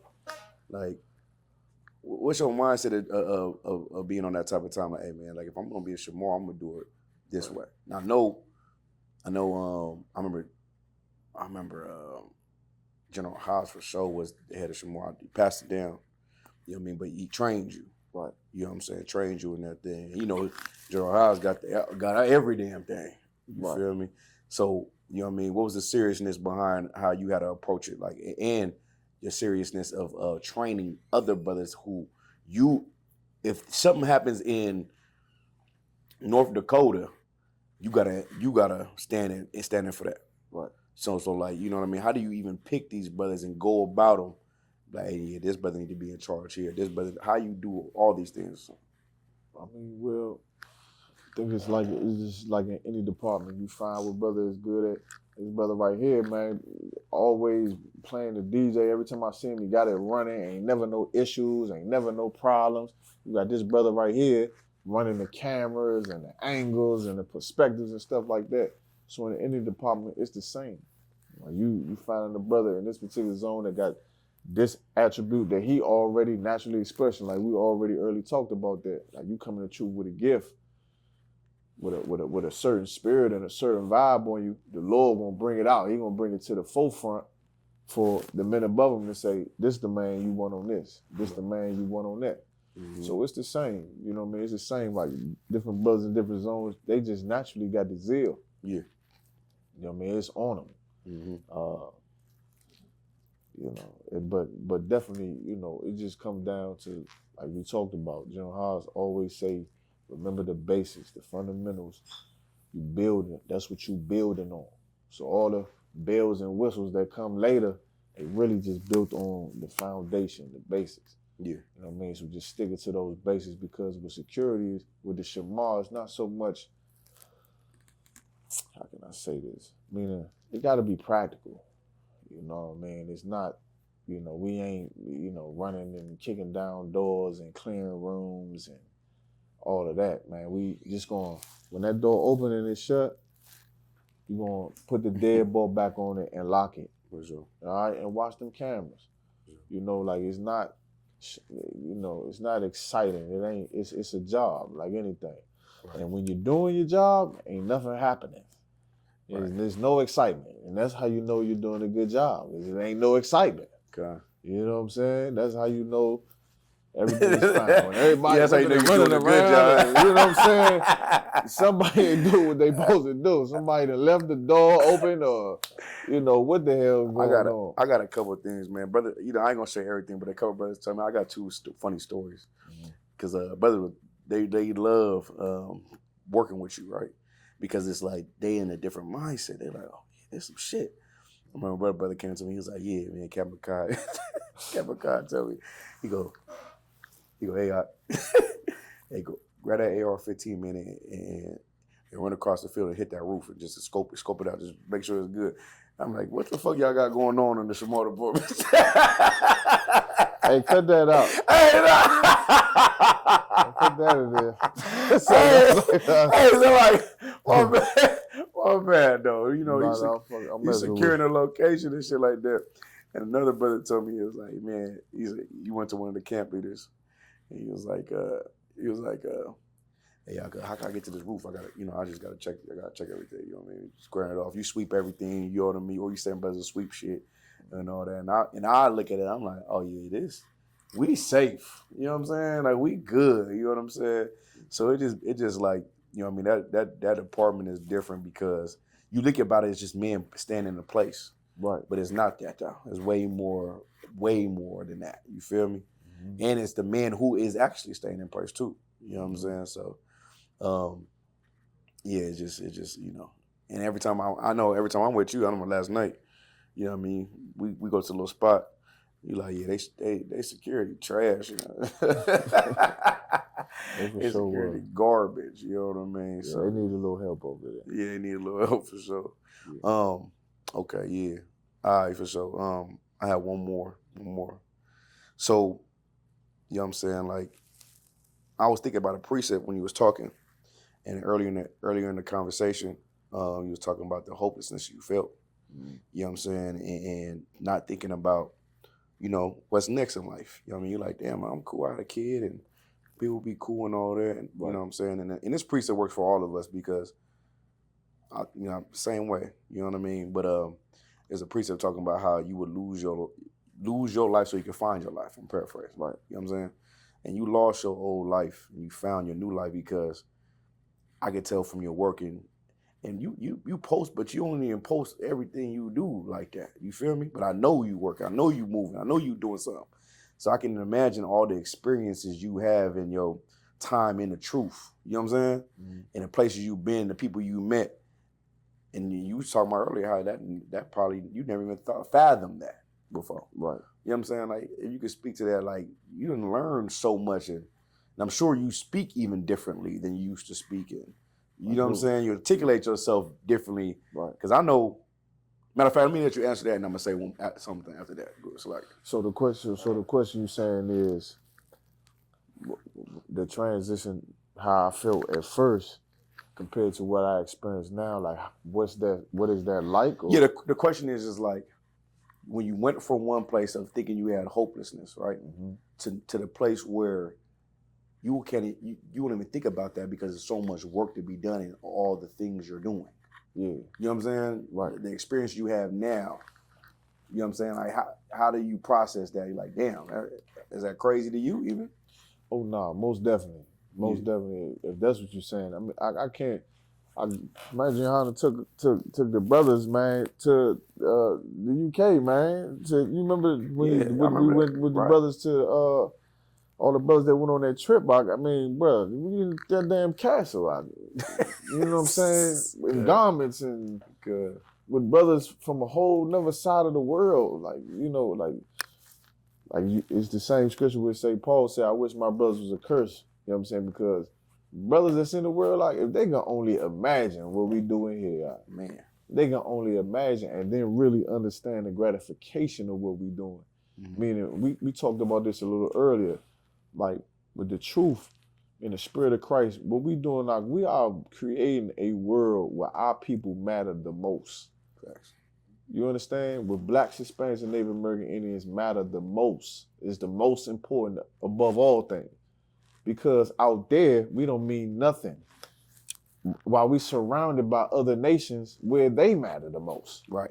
Every other nation, they the ones that matter the most. The Chinese in their world, they matter the most. The Arabs in their world, they matter the most. The white man, forget about it. So what's so precious about even experience is, and to realize it now, because when you first come into the truth, like how do you say, you wet behind, you green, you wet behind the ear. I didn't know what the hell. I was just doing what I was being told. Right. You understand? And just really appreciating the opportunity to do something different. Right. The opportunity to do something so different out there is like, it's really just abnormal. You know what I mean? And to really actually start to live. Yeah. All right. But having some seasons and still learning and still working and still, you know, getting to it and stuff like that, to kind of start to see the picture come across. That's what we doing in here. You know, from the music to, you know, the things brothers make. Captain Zoyak make his oils. Sisters, you know, with the clothes. Like, you can't take that for no light thing. We making our own clothes, though. Yeah. You know what I mean? It ain't just UPK articles of clothing. It's a brother that's always bringing box of t-shirts and hoodies. You know, if it's cold, you're going to need a hoodie. Yeah. You're going to need clothes. Some people don't have clothes. We're making our own clothes. You know what I'm saying? Food, things like that. Like, we are, through the spirit of the Lord, under Command Johanna, building a world where our people matter the most. Yeah. And that is the utmost importance right now. Right. You know, man, and you're not going to understand it if you don't lock in. Sure. If you don't root yourself in here, you're really not going to see the whole picture. And that's another thing I want to, you know what I mean, thank Commander Johanna, and just, you know what I mean, being a part of this school, even moving around like that and, you know, seeing different landscapes and different worlds, that'll teach you in itself.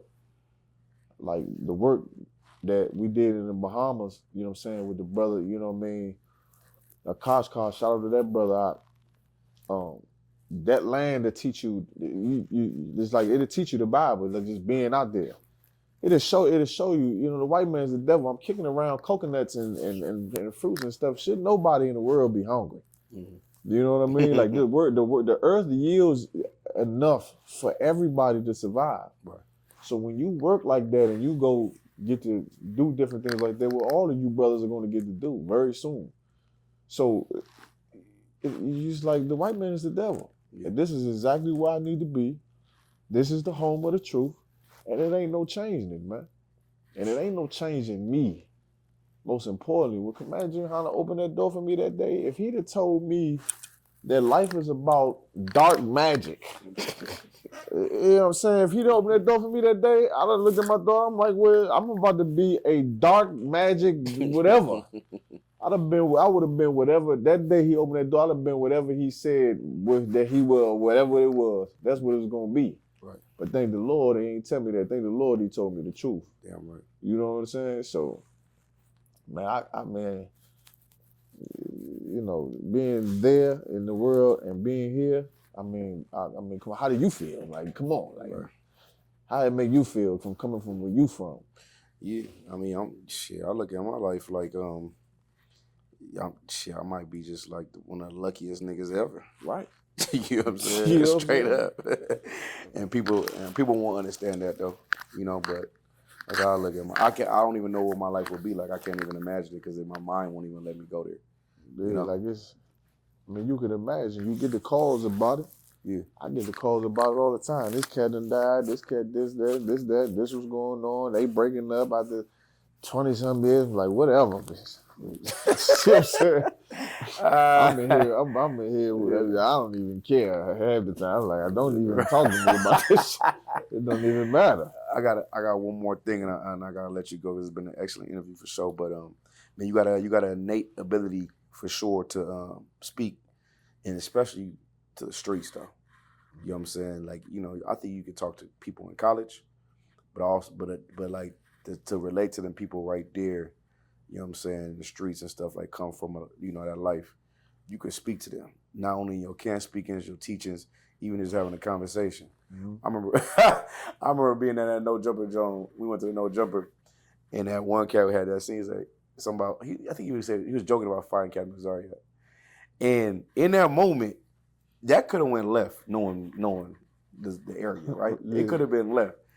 And the thing you said to break the ice and make everybody laugh, you was like, shit, I can't wait to see that.